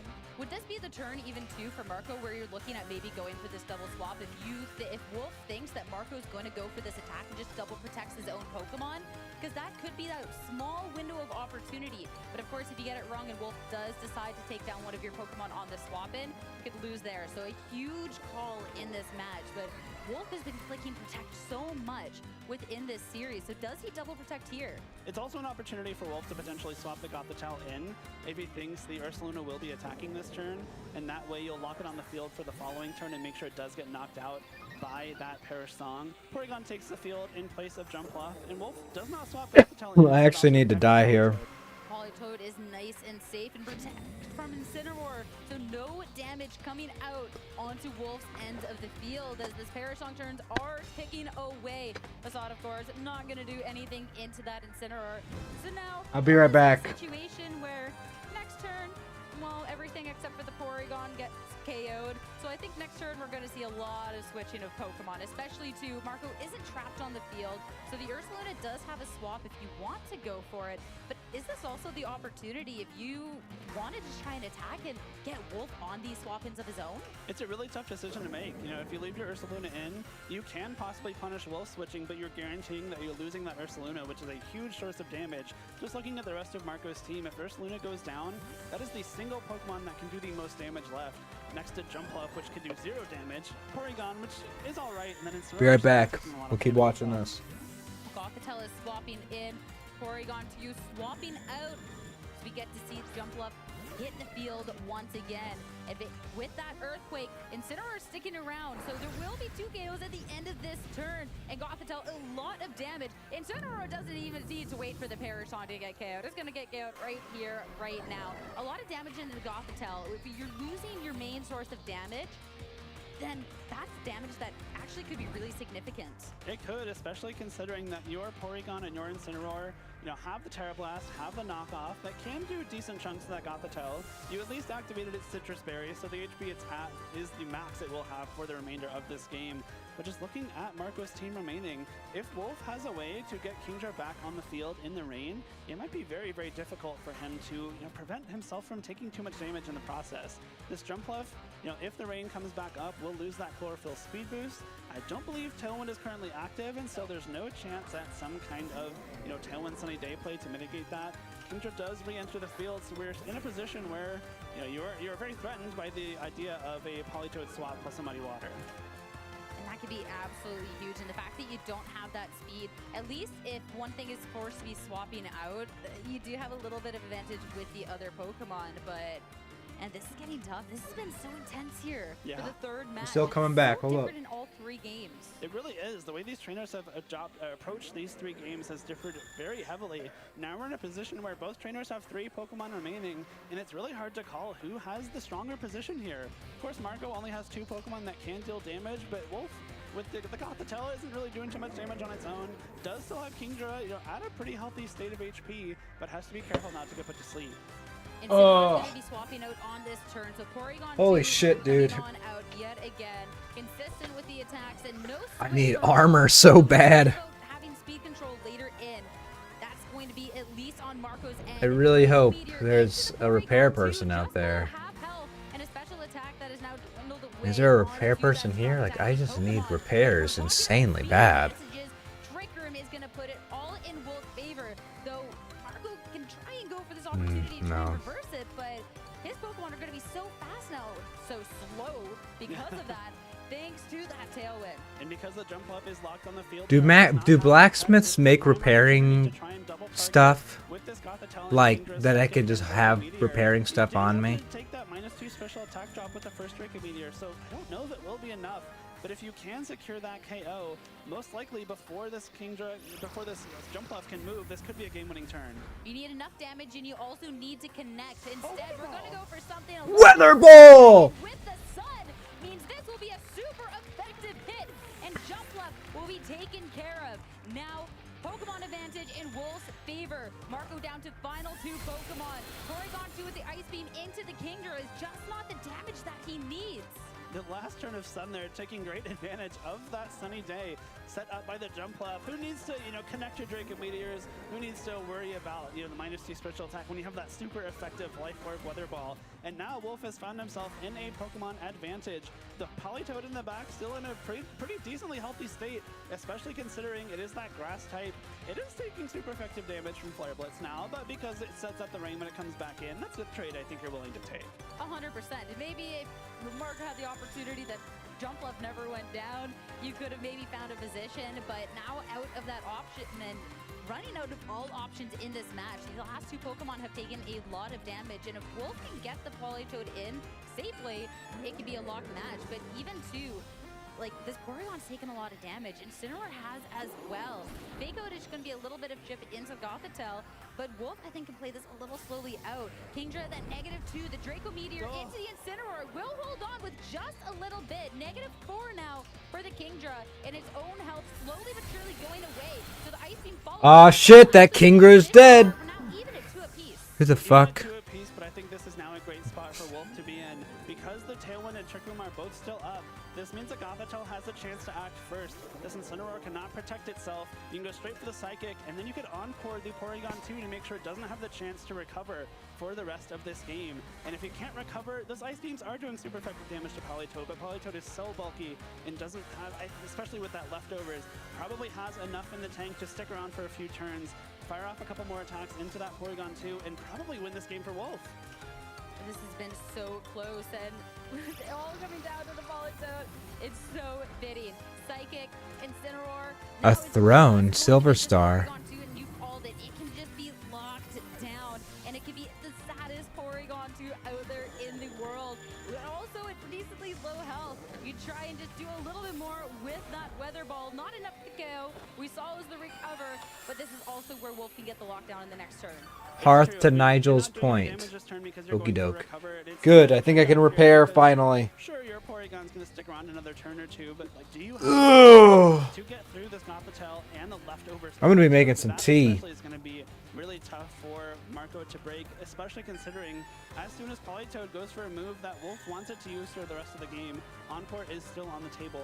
Not to mention Gothitelle doing some okay damage with Psychic, has the Come chance to on, special where's a defense repair as well, which person? we saw come into play in that first game. At least when you're looking at a Porygon 2 to try and close out this match, it's a little bit better posed General than goods? what we saw No. the Torkoal versus Politoed yesterday. A little bit of Food a and better drink. chance, but this damage Innkeeper slowly won't, being done. right? With the Terastallization No. for the Politoed, that is going to be a nice little chunk, but no freeze means Politoed can retaliate.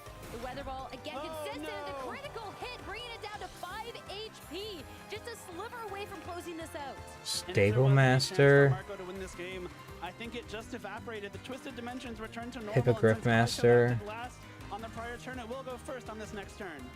So Weather Ball, Polytoad, the last little bit of damage, and with that, Wolf Blick, a historic 10th regional win, taking down the Toronto Regional Championship. One of the best trainers competing again and again, Wow. proving it to everyone out there. Very nice. Oh, look at this. A comprehensive analysis. Welcome back to Zero to Hero. Today we'll be doing an in-depth analysis of one of the best matches, if not the best match of the year. Marco Silva versus Wolf Glick in the finals of the 2024 Toronto Regionals. First, We just watched we'll break that. down each of their teams and consider the matchup. We'll also look at the context behind this specific matchup of these two players. Then we'll go through each game of the set and analyze it turn by turn. These two players are arguably two of the best in the world, so their play likely will not match most gameplay you see on ladder or even in tournaments. They really are playing on another level, but we can still learn from it. Just before we showcase the teams, if you haven't yet, make sure to subscribe. And if you appreciate this type of content, leave a like and share it with someone who you think might like it as well. Let's jump into it and consider Marco's team first. Charizard, Torkoal, Jumpluff, Incineroar, Porygon 2, and Ursaluna. His typical win condition is usually centered on Charizard in the sun, as a Choice Specs Heat Wave, sometimes with Helping Hand from Torkoal, can just wipe boards. So this team is very built around keeping the sun active. Marco is so committed to keeping Sun on the field that his Jumpluff forgoes an attacking move to run Sunny Day on its moveset. Torkoal is holding the Eject Pack.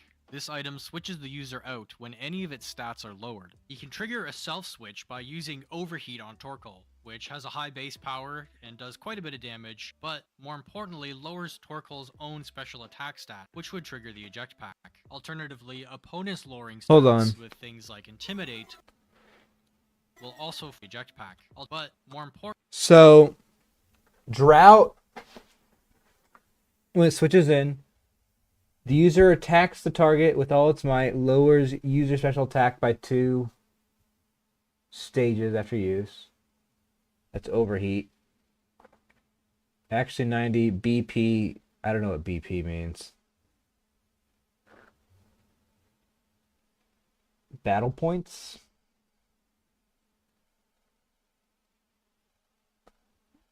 Eruption. The user attacks opposing Pokemon with an explosive fury. The lower the user's health, the lower the... Okay, BP sounds like damage. The lower the damage, the lower... Okay, so you want to use Eruption when they're full health. That's what it looks like. Okay. And Protect and Helping Hand. The user assists an ally by boosting the power of that ally. Huh. Importantly, lowers Torkoal's own special attack stat, which would trigger the Eject Okay, Pack. I'm gonna go make some Alternatively, tea. opponent's lowering stats with things like Intimidate will also force Torkoal to switch out.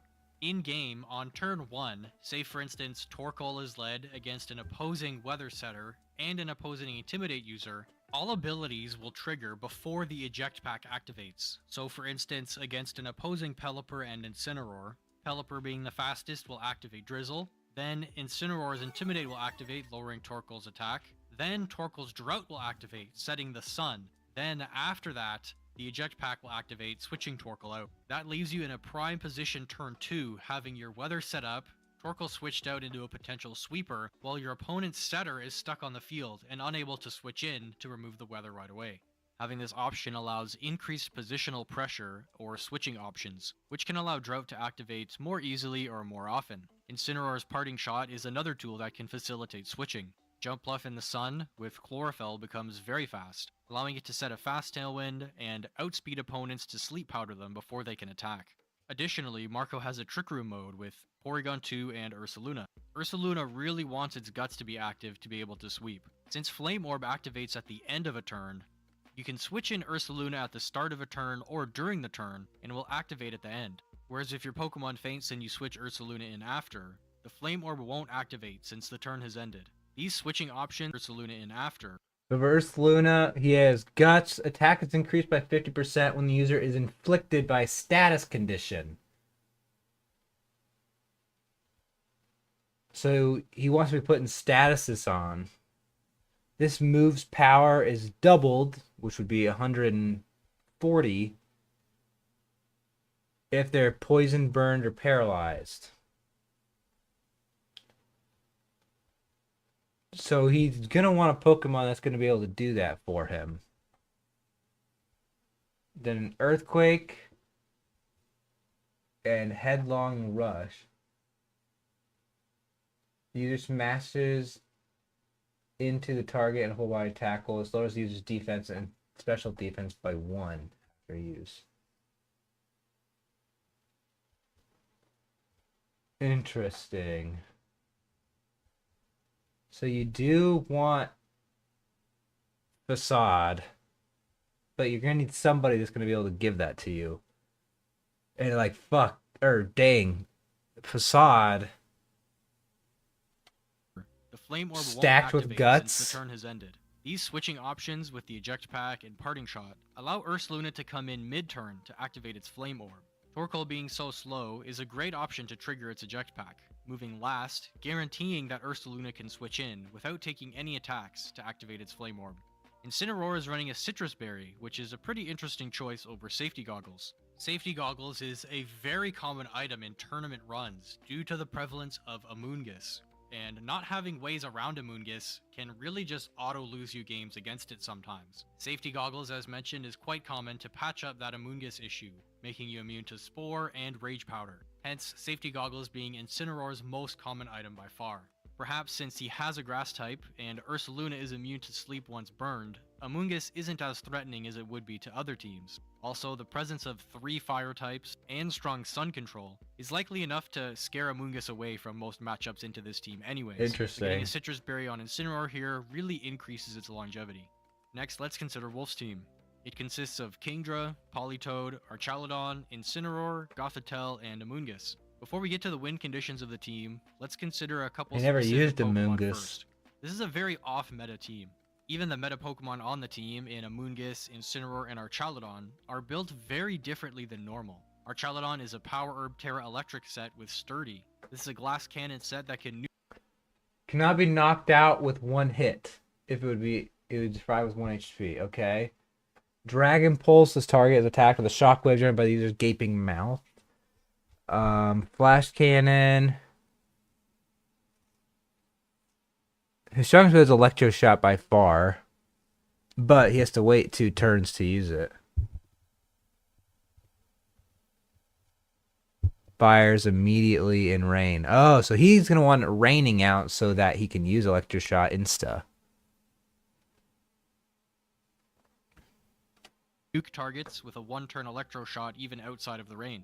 Even with its weaker defenses, it will always live a hit with Sturdy, likely allowing the use of more than 1 Electro Shot once the rain is up, or just flat damage with its other moves. It also has Protect, a pretty uncommon move on Archaludon, sometimes not even seen on other Power Herb variants. Incineroar is running Safety Goggles, but forgoes Flare Blitz in place of Protect. Protect is an incredibly uncommon move on Incineroar. Amoonguss is Terra Fairy, which is not super uncommon, but what is uncommon is its item, the Eject button. He didn't even use When a Beholder Amoonguss, gets hit so I by don't an really attack, care. They consume the item to switch out.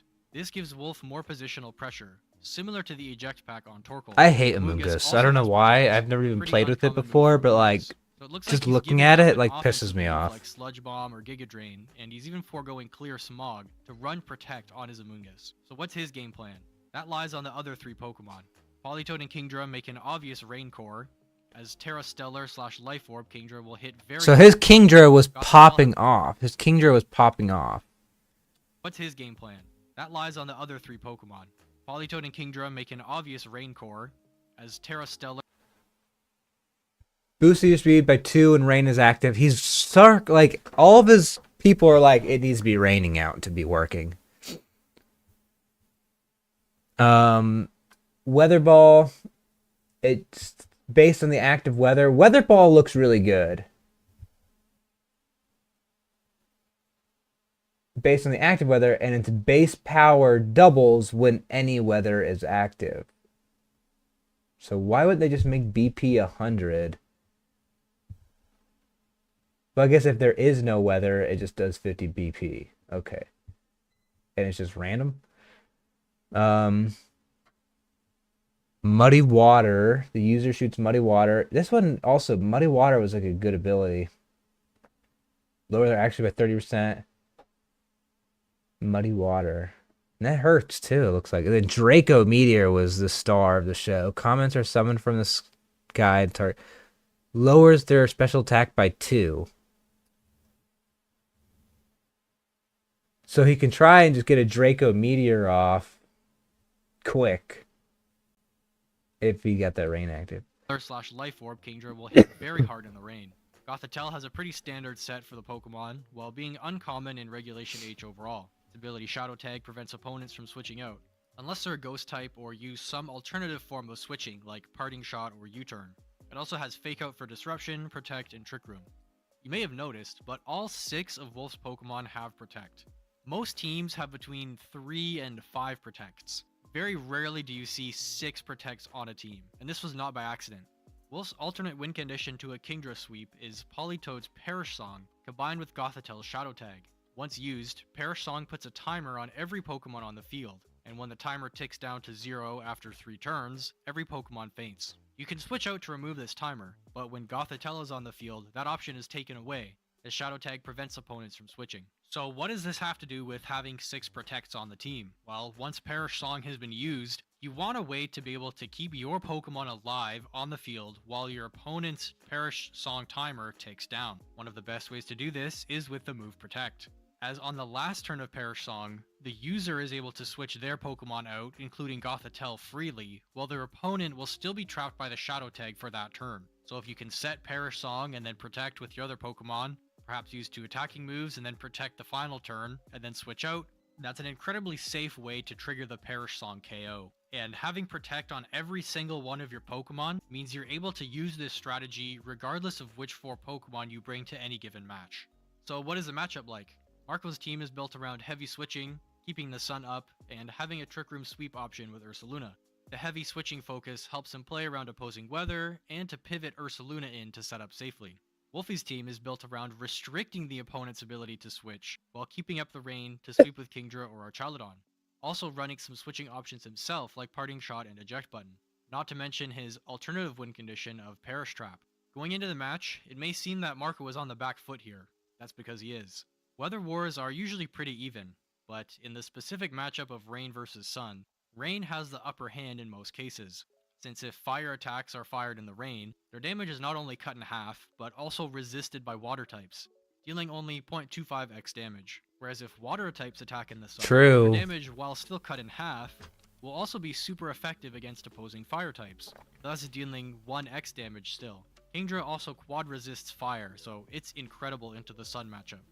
Not to mention Marco's team has 4 water weak Pokemon, with only 1 resist in Jumpluff. True. It has no dragon resists or immunities against Kingdra or Archaludon. Marco also heavily relies on switching around to pivot Ursaluna in or keep up the weather, while Wolf's team is specifically designed to prevent switching. You can make the argument that access to Eject Pack, Parting Shot, as well as 2 Terra Ghost Pokemon can counter Shadow Tag pretty well. And that is a correct argument, but committing a once per game Terra and only having access to Eject Pack once is another detriment. And both players already know this matchup. They played against each other in day 1 with the same teams less than 24 hours ago. How did that match go? Well, in game 1, Wolf brought Politoed, Kingdra, Gothitelle, and Incineroar, a quartet we'll see more than once, as he will bring these exact same 4 Pokemon to every match he plays against Marco. Marco led Torkoal and Jumpluff with Charizard and Ursaluna in the back. After some trades and good switches from both players, along with a Muddy Water miss, Game 1 came down to the wire, with an endgame of Torkoal versus Politoed. Wolf just barely managed to take it out, stalling Torkoal out of PP, and Marco out of player time. Game 2, Marco adjusts, leading Porygon 2 and Jumpluff. He keeps Charizard and Ursaluna in the back, but after a perfect defensive play from Wolf, Incineroar, Politoed, and Gothitelle were able to trap Marco's leads and eliminate them with Perish Song, and Kingdra took the endgame with the Rain active. So Marco going 0-2, moving into the rematch in these finals, is clearly in Wolf's favor. Let's see how they approach Game 1. Marco knows that he needs to adjust his game plan. His Sun Mons and Torkoal and Charizard are just not well suited for this matchup. It sounds like he just got Realizing that his only outcomped. viable win condition is Ursaluna, He lives Torkoal and Charizard on the bench. Which is just, I feel like with Pokemon, it's just unlucky. Like, you can only get so good, but at the end of the day, it's just like, they just brought different Pokemon that countered me. Marco's holds a little more weight, as Jumpluff's Covert Cloak will prevent any flinches, and Incineroar is likely faster than Gothitelle, giving him the faster Fake Out. Although Gothitelle has a higher base speed stat, Gothitelle, along with other Perish Trap Pokemon, tend to run low or even min speed, as if all Pokemon on the field faint at the same turn from Perish Trap, the Perish Trap knockouts are considered in speed order. The last Pokemon on the field will win the game, so if you have the slowest Pokemon on the field when Perish Trap occurs, you'll win the game. Kingdra applies some offensive pressure with water moves into Incineroar or Draco Meteor into Jumpluff, but he will need to commit his Terra or switch in Politoed to deal significant damage. With Incineroar's Fake Out pressure online, Kingdra's offensive support is somewhat stifled. With Jumpluff being the fastest Pokemon on the field, Marco threatens Tailwind, or a fast Sunny Day to prevent rain from taking hold, not to mention a Sleep Powder to start poking holes in Wolf's team, whereas Wolf can threaten a Trick Room on this turn if he thinks Marco will target Kingdra. Let's see how the turn plays out.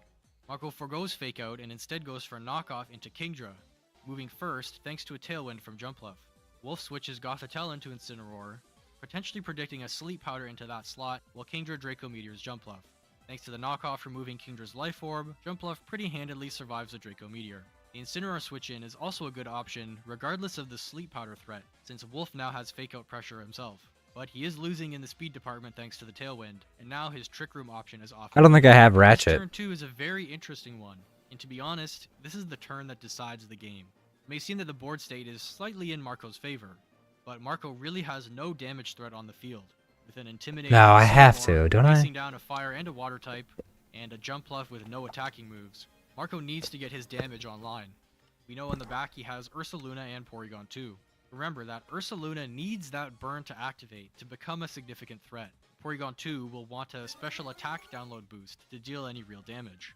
Marco basically needs to switch Ursaluna into the right slot, avoiding both a water attack from Kingdra and a potential knockoff.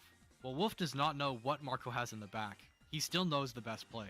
Rather than protect with Kingdra to block a Sleep Powder, he chooses to attack and knock off into Marco's Incineroar slot. Marco decides to Sleep Powder the Kingdra, which connects, and Parting Shot into Wolf's Incineroar. The Parting Shot allows Marco to bring in Ursaluna, which eats the crucial knockoff, removing its Flame Orb and preventing any Guts boost. Attacking with Kingdra may have seemed to be a bad play, but it accomplished two things here. Wolf likely knew that Marco would go for a Parting Shot, and as both players knew Marco had no damage on the board and needed to reposition, Marco went for a Parting Shot into Kingdra, and Kingdra protected. The move would fail and Incineroar would not switch out. As Wolf is targeting the Incineroar slot with a knockoff, if Marco goes for a knockoff, then they just trade items. But if he Parting Shots and switches, the incoming Pokemon takes a heavy loss by having its item removed. Not protecting Kingdra guarantees that a potential Parting Shot will go off, regardless of what slot he targeted. It may seem that the game is still pretty even, since Kingdra is asleep, it has no Life Orb, it's at -2, while Ursaluna just doesn't have his Guts active. But this game is firmly in Wolf's favor for now, as remember, his Perish Trap strategy can take KOs without even needing to deal damage. Wolf's clear game plan here is to win with that, since Kingdra has been so heavily weakened. Despite being on the back foot, Marco still plays to his outs. Board state now is pretty even, despite the neutered Ursaluna, as Kingdra is asleep and at -2, while Incineroar is weak to a ground attack and will faint to a headlong rush. Jumpluff, however, exerts no pressure here with no attacks, Tailwind already being up, no rain to overwrite, and nothing to put to sleep. Both players are thinking ahead here. Wolf knows that nothing on his team wants to eat even a non-Guts boosted headlong rush, so he needs to find a way around this. Any hard switches from Incineroar will severely dampen his ability to win with the Perish Trap in the mid to end game, so he needs Incineroar to take this hit.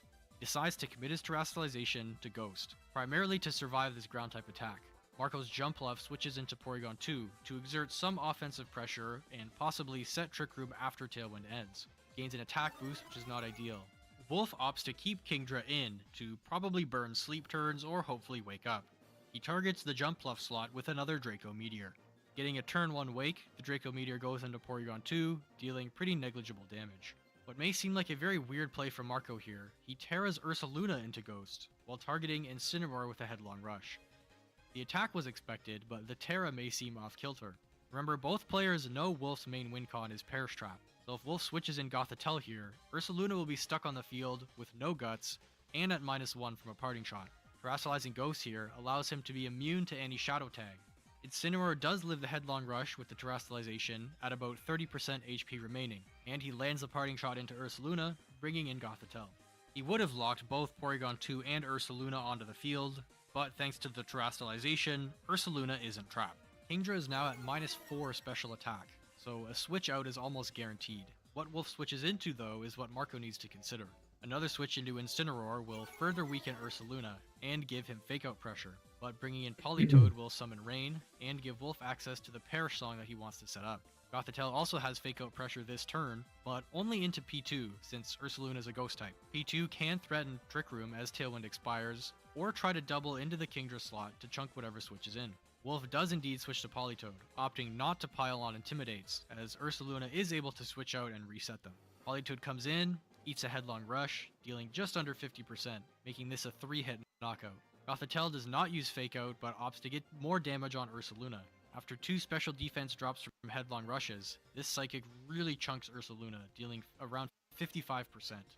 P2 does opt for the Trick Room, perfectly timed as Tailwind ends. While this is perfect timing to set up Ursaluna, unfortunately a lot of the damage has already been done, as Ursaluna is sitting at low HP, -1 attack, and no access to guts.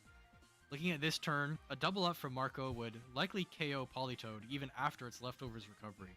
P2 cannot switch, so a Terra Blast into either slot would rack up some damage is the most likely play from Porygon.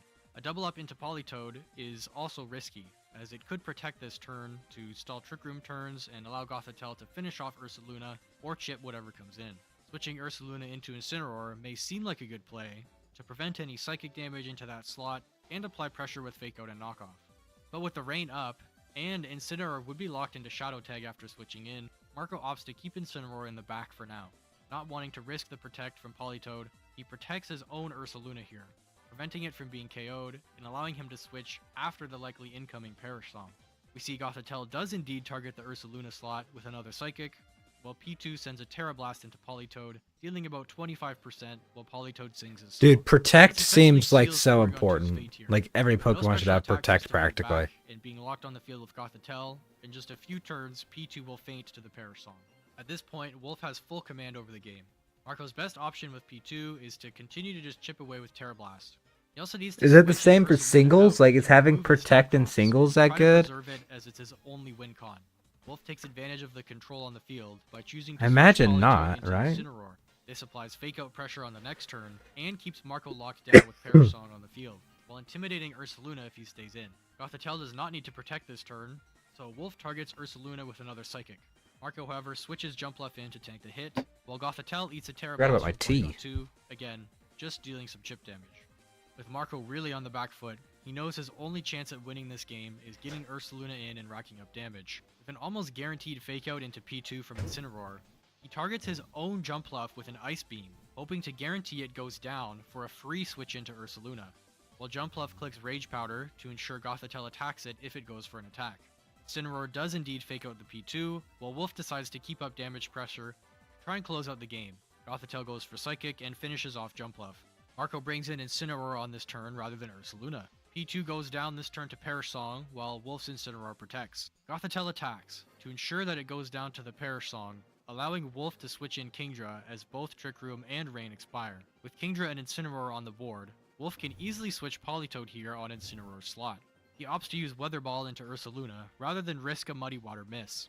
Marco does not protect, Muddy Water Ursaluna minutes? goes down, and What? Marco's Incineroar is left to 1v2 the Rain duo, which leads to Marco forfeiting the match, as he has no way out. So what did we learn from Game 1? Both players It's started the game steeping pretty right neutrally, now. with Marco locking down Kingdra early, while Wolf was able to land that crucial knockoff on Ursaluna.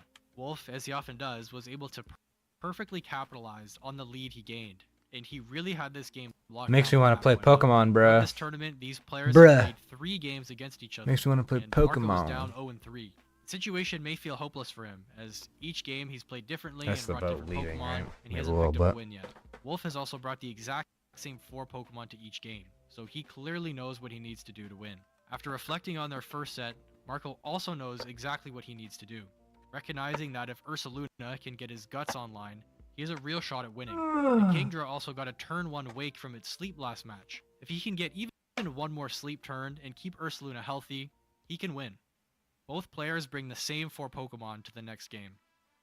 As both players bring the same Pokemon, we see Wolf's lead changes slightly. Marco again leads Jumpluff and Incineroar. This time into Wolf's Incineroar and Kingdra. This time we see Marco's Intimidate activates first, letting us know that his Incineroar is probably faster. Again, cementing he has stronger Fake Out pressure. Marco will still have the speed advantage with a fast Tailwind from Jumpluff. Again, immune to Fake Out from Covert Cloak. Wolf here has a few options. He could go on the offensive and try to KO Incineroar with Kingdra, and use Knockoff with Incineroar for damage to remove Covert Cloak, making Jumpluff vulnerable to future Fake Outs. But with both Tailwind pressure and Fake Out pressure from Marco, this would be an incredibly risky play. Wolf opts to protect Kingdra and knock off into the Jumpluff, while Marco goes for the Fake Out into Kingdra, and Jumpluff sets up Tailwind. A pretty standard turn 1. Jumpluff now exerts incredible pressure, able to Sleep Powder Kingdra. Even if Politoed switches in, Jumpluff is still faster than Kingdra thanks to Tailwind. Again, with very little damage pressure from Marco's side, he needs to make progress another way. Remembering the way turn 2 played out last time, he opts to knock off the opposing Incineroar, rather than parting shot anything. A strong play, as removing the safety goggles... How does Tailwind come into effect? Is that an ability? It's not an ability, it's like a passive or something, right? Items, making them much less tanky should they switch in. The Sleep Powder lands, and Knockoff connects with Wolf's Incineroar, removing the safety goggles. Kingdra snoozes the turn off, and Wolf's Incineroar parting shots Marco's for a switch. Wolf could have brought Politoed in here to bring Kingdra. Dude, does anyone ever use Tackle? But Jumpluff has Sunny Day pressure. What about Tackle? Is that ability meta? And banking on that wake up is not a great play. Wolf makes the better play of bringing in Gothitelle. Recall that Marco has very little damage pressure on board. Despite the Sleep Powder threat, if he can't do any damage to progress, being locked in here he's in a very unfortunate situation. And Gothitelle has Trick Room pressure to combat the opposing Tailwind. On turn 3, Gothitelle really shows just how strong Shadow Tag is.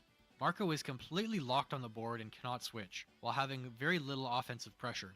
The board state seems locked in Wolf's favor, but Marco does still have Parting Shot, which will circumvent Shadow Tag, while Kingdra is still sleeping.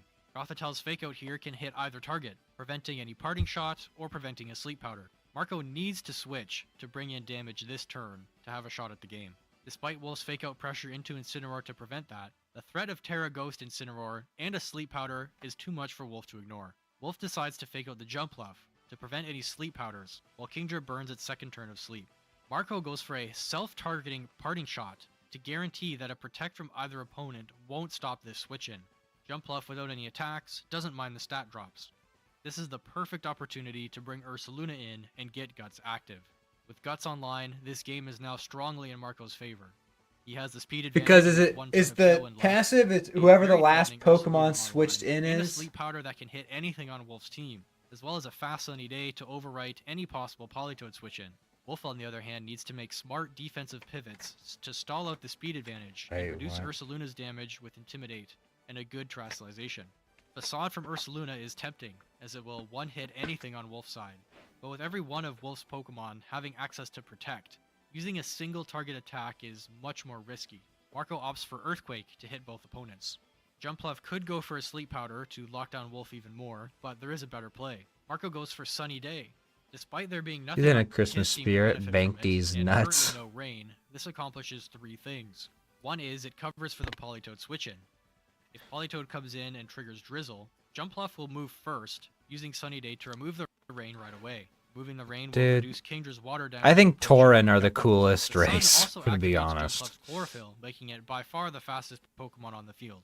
Wolf, on the other hand, could go for a Trick Room, but with Tailwind expiring this turn and the threat of a Facade Oko, moves him to preserve Gothitelle as he switches into Politoed. He realizes his only way back into the game is Kingdra waking up this turn and dealing big damage. He also respects the threat of Sunny Day, and doesn't want to bank on the low accuracy of Draco Meteor, so he selects his last option in Weather Ball. Wolf fully commits to this play and terastallizes Kingdra, despite it still sleeping. The sun removes the rain, and the turn seems to be in Marco's favor, as EQ goes off for huge damage, both into Politoed and Kingdra. Kingdra does get the Wake Up. As he selected Weather Ball, it's now a Fire-type attack that's boosted by the weather, and Terra Stellar. It does significant damage to Ursaluna. Tailwind expires for Marco this turn. Even with the big damage into Ursaluna, Marco is still ahead. With the sun up, Jumpluff is still the fastest mon on the field, and can easily set another Tailwind, allowing Ursaluna to put in more damage right away. Both Kingdra and Politoed are low HP, so another Earthquake will knock out both easily. Wolf knows he needs to control the weather to have a chance in this game. Knowing that the Tailwind will allow Ursaluna to move first, there's no point in attacking, so protecting or switching are his only options. He could protect to stall more Tailwind turns, but he opts for a double switch into Incineroar to get an Intimidate on Ursaluna and bring Gothitelle in. Again, trapping Marco from switching with either Mon, and putting 2 Fake Outs on No, we're for good. Wolf. That's Orgrimmar. Thanks to the Intimidate on Ursaluna, both of Wolf's Pokemon survive the Earthquake. Incineroar with just a sliver. Jumpluff on this next turn cannot protect, cannot switch, and is vulnerable to Fake Out due to having its Covert Cloak removed. While Ursaluna's EQ won't KO Gothitelle, he has a lot of questions to answer. Does he try to go for Facade to knock out Gothitelle? Which of Wolf's Pokemon are going for a Fake Out? But why Will go Wolf for a fake out both Facade if he slots, has no or burn? Does he respect Terra Ghost and go Will for he attack? punch both slots to Will Wolf burn just double Tailwind protect to stall turn? Tailwind turns? Does he Terra Ursaluna to guarantee he can avoid any Fake Outs? Will Wolf try to set Trick Room with Gothitelle and Fake Out with Incineroar? Will Gothitelle protect, expecting a Facade into it? Will Incineroar knock off into Ursaluna, expecting the Terra Ghost? This is an incredibly complex turn that doesn't always have a correct answer. This turn is a perfect example of how both Fake Out and Protect add really infinite I need to complexity change to my EDC as a shirt, whole, dude. I need a better and how shirt. they apply incredible pressure whether you use them or not. Marco decides Wolf will respect the Terra Ghost, and he does not Terra Ursaluna, while he attempts to Sleep Powder the Gothitelle. Wolf knows that Trick Room is his way out of this situation. He uses Fake Out into Ursaluna and attempts to set Trick Room with Gothitelle, hoping Gothitelle doesn't go down to a Terra Ghost Facade, and hoping he doesn't get put to sleep. Wolf makes the correct read, and the Sleep Powder misses Gothitelle, while the Fake Out connects with Ursaluna, allowing Trick Room to go up, putting the speed advantage in Wolf's favor. Ursaluna takes more burn chip, and is left with just 2 turns, before burn damage takes it out. The control of the battle is flipped in Wolf's favor, but Ursaluna is not gone, and Marco can still get more value. Since Marco can't switch, and will move last, his best option is to go for Rage Powder with Jumpluff. Oh shit, look at this. Incineroar had its safety goggles knocked off, so it will redirect both attacks, allowing Ursaluna to get in some more damage. Wolf could make a switch to bring Incineroar back later, but knowing Ursaluna is on a timer, cycling Intimidate is no longer an asset in this match. Wolf opts to protect both Pokemon to burn one of Ursaluna's last 2 turns. Marco's best play is again, Rage Powder and get in damage, while Wolf has the option to switch here. But for the same reasons as the last turn, anything switching in will just go down to an Earthquake. Dude, we're so close to 39. Targeting Jumpluff with both. A critical hit from Knockoff along with Psychic, Jumpluff goes down. Ursaluna gets off one last EQ before Burn takes it out, removing Incineroar and further damaging Gothitelle, triggering its Citrus Berry. Crucially, Tailwind ends on this turn, as Marco switches in his full HP Incineroar and Porygon 2.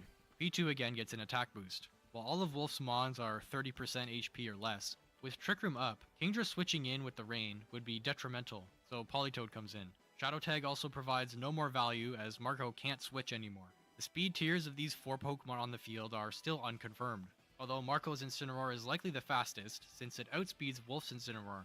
Marco has Fake Out Pressure and damage from P2 threatening KOs. Marco could go for damage and try to clean up, but again, all of Wolf's Mons have Protect, so getting all of your targets right with only single target attacks is rather difficult. The threat of Perish Song, however, is too great, so Marco goes for the Fake Out into Politoed. Wolf's best play here really is to protect with both Mons, as the threat of Fake Out is too great to ignore. Politoed will also get some leftovers recovery.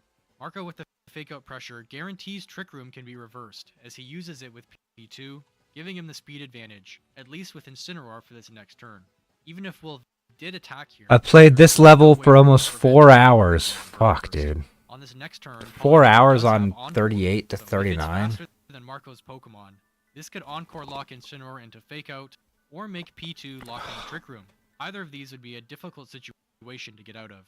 However, knowing That's Perish slow, Traps right? tend to run slower Pokemon, it's more likely that Marco's Pokemon are faster, and not really threatened by Encore. But the Encore could threaten P2, so he targets Politoed with a knockoff from Incineroar for a KO, to prevent any Encore shenanigans. He also opts to Terrasilize into Ghost, primarily this time to remove any water weakness from the incoming Kingdra. P2 moves next and chips Gothitelle, and Gothitelle responds with the Psychic also chipping P2, confirming that P2 is faster than Gothitelle. The Psychic damage isn't very much, but more critically he gets a special defense drop onto the Porygon. With Trick Room removed, Kingdra switches in, being the fastest Pokemon on the field with Swift Swim active. Normally this would be a secured endgame, where P2 can likely live a hit from Kingdra and return with a KO while outspeeding Gothitelle. Even if Kingdra does KO P2 with a crit, that leaves Incineroar to finish. Alright, I think I'm kind of over this. I feel like, at the end of the day, it seems like Marco Silva got out, like, kind of got unlucky a little bit. Like, his comp was just, it was a fire comp versus a water one. Like, at the end of the day,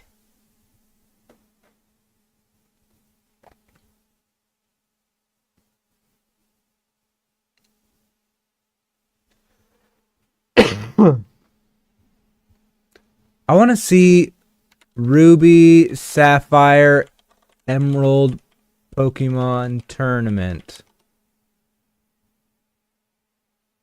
Master Rank Beauty Contest. I don't know if I ever learned how to do the beauty contest.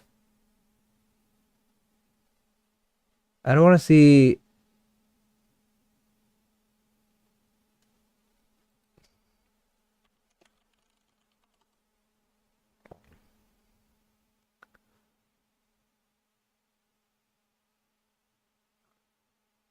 ...2016 VG World Masters Finals. What was the Pokemon that was out then?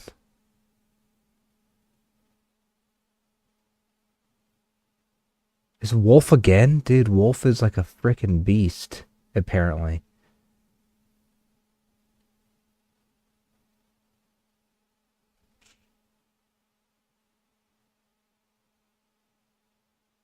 I entered a retro Pokemon Emerald tournament in 2025.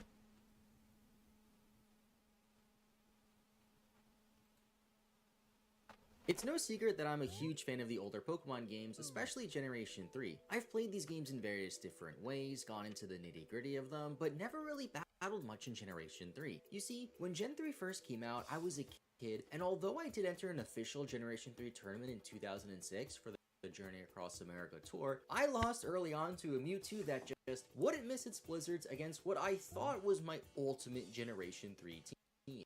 It had legendaries, my starters, then a random Flygon that I got at the Pokemon Center, and I don't know what I expected. Lately, there's been a resurgence of the Generation 3 battling, so much so that my local retro video game convention, the Long Island Retro Gaming Expo, is holding a Generation 3... You know what? It actually doesn't matter where I fucking move this thing. So I can put all of these cartridges to good use. And as you can see here, I have quite a lot of Gen 3 cartridges. My buddy and fellow PokeTuber Droomish and I have been preparing for this tournament together, but first I feel like I should explain how the Generation 3 meta works and how battling works in Gen 3, and the reasoning behind my team, which I put a lot of thought into. The first thing you might be thinking is, VGC didn't exist till Generation 4, so what do you mean by Generation 3 VGC? Back in Gen 3, the GameCube games had a game mode called Or Coliseum, Alright, whatever. which is effectively Gen 3 VGC. The community has modified the rules a bit so it makes more sense, like having Pokemon be level 100 instead of level 60, so they can access their entire move pool and actually evolve in the case of Dragonair and Pupitar. The typical Pokemon like Mythicals and cover legendaries outside of Suicune are banned, as well as the Soul Dew item to nerf Latios and Latios, an item that increases their special attack stat and special defense stat by 50%. Except the Lati twins aren't exactly nerfed by this, and they are arguably the best Pokemon in Gen 3 VGC. Mosquito, the judge and organizer of the tournament, also held a similar tournament at NAIC this year, and looking at the top 8 teams, every single one of them had either Latios or Latias. They're very similar, so you won't see teams with both, but their high speed stat of 110, wide move pool, and versatility have them fit into any Generation 3 team. An added bonus of the Lati twins are their ability, Levitate. Since Or Coliseum consists of double battles, with each trainer bringing bringing 4 of their 6 Pokemon in their party, spread moves like Earthquake are huge, and having a Pokemon immune to Earthquake on your side is a great option so you can just hit your opponent and not hit your own Pokemon with Earthquake. One of the best Earthquake users in Gen 3 is Metagross. Steel type is fantastic in Generation 3, as it also Dude, yeah, Metagross. in this generation, meaning Metagross is really only weak to Fire and Ground, with Fire types being pretty uncommon, but more on that later. The key reason why Metagross is so good is because of Explosion. The Generation 3 doubles Really? meta is I never very used around this. Explosion. It's a physical Because I move thought it that like killed your removes before the Pokemon. physical and special split, meaning every single normal But I guess it's good physical, like for that. example. Explosion has 250 base power, hitting everything on the field, but causes the user to faint, of course. In Generation 3, Explosion has the added bonus of halving your opponent's defense stats, making it absolutely devastating and often KOs both of your opponent's Pokemon in the same turn. It can be risky though, as your opponent can use Protect to block it, switch to a Ghost type to be immune to it, or have a Pokemon with Damp which is immune to Explosion, although the ability Damp isn't very common. Metagross, along with Snorlax, are the premier Explosion users in the game, and Snorlax? I knew that I wanted my team to be built around Metagross. Before I go over the rest of the team though, I want to discuss So that's what it seems like it is with Pokemon, is like you need to find one like god tier Pokemon to build around. Like who's your main character Pokemon? And then build your team around that. It's probably like the starter Pokemon for a lot of people. It was for me, because that's just the one I had, and I just kept it and played with it all the time, so it was always my highest level. But, yeah, need that main character Pokemon. Pokemon in Generation 3, and remind you guys to leave a like and subscribe to support the channel, or just don't. It's up to you, I guess. Zapdos is another Pokemon you'll see a lot, despite its offensive move pool not really being the best. It's a flying type, so it's immune to Earthquake, has high special attack and good bulk to allow it to do a lot for your team. It can check opposing Metagrosses pretty well since they usually don't carry a move to hit Zapdos, and since this tournament is operating with open team sheets, it makes bringing Zapdos a lot safer since I'll know exactly what moves my opponent has. Aside from the 5 Pokemon mentioned, the other big threats are Starmie, due to its offensive coverage and high speeds, outspeed the Lottie twins, Tauros, which fell from grace from Generation 1 a little bit where it was dominant, but has the Intimidate ability and a good speed stat, Swampert for its ability to check Metagross and only being weak to grass, Marowak, strangely enough, for its Lightning Rod ability, which worked a bit differently in Generation 3, but can be taken advantage of during team building. What is Ambient Mode? Along with its signature Thick Club item to boost its attack, Hariyama or Medicham for Fake Out and high attack, Shedinja because of its ability Wonder Guard, making it immune to non-super effective hits, and with its weaknesses being uncommon, it can steal games, as well as Raikou for its speed and good special attack. Similar to Zapdos, its moveset isn't super wide, but can also abuse Hidden Power, which is a 70 base power move in Generation 3, and it's either physical or special depending on which type you pick your hidden power to be. There's some other threats that are a bit less common, like Arcanine for Intimidate and a fire move from Metagross, Tyranitar for Sandstream and Explosion, Aerodactyl for being super fast, and Gengar, which is the second Pokemon I decided to add to my team. Gengar pairs super well with Metagross since it has the Levitate ability while also being immune to Explosion being a ghost type. It has good coverage, although both of its stab moves are physical in Gen 3, meaning no Shadow Ball and no Poison move, although Poison moves in Gen 3 didn't really do a whole lot. Gengar's speed and synergy with Metagross make it fantastic in Generation 3, and these are 2 Pokemon that will definitely be on my team.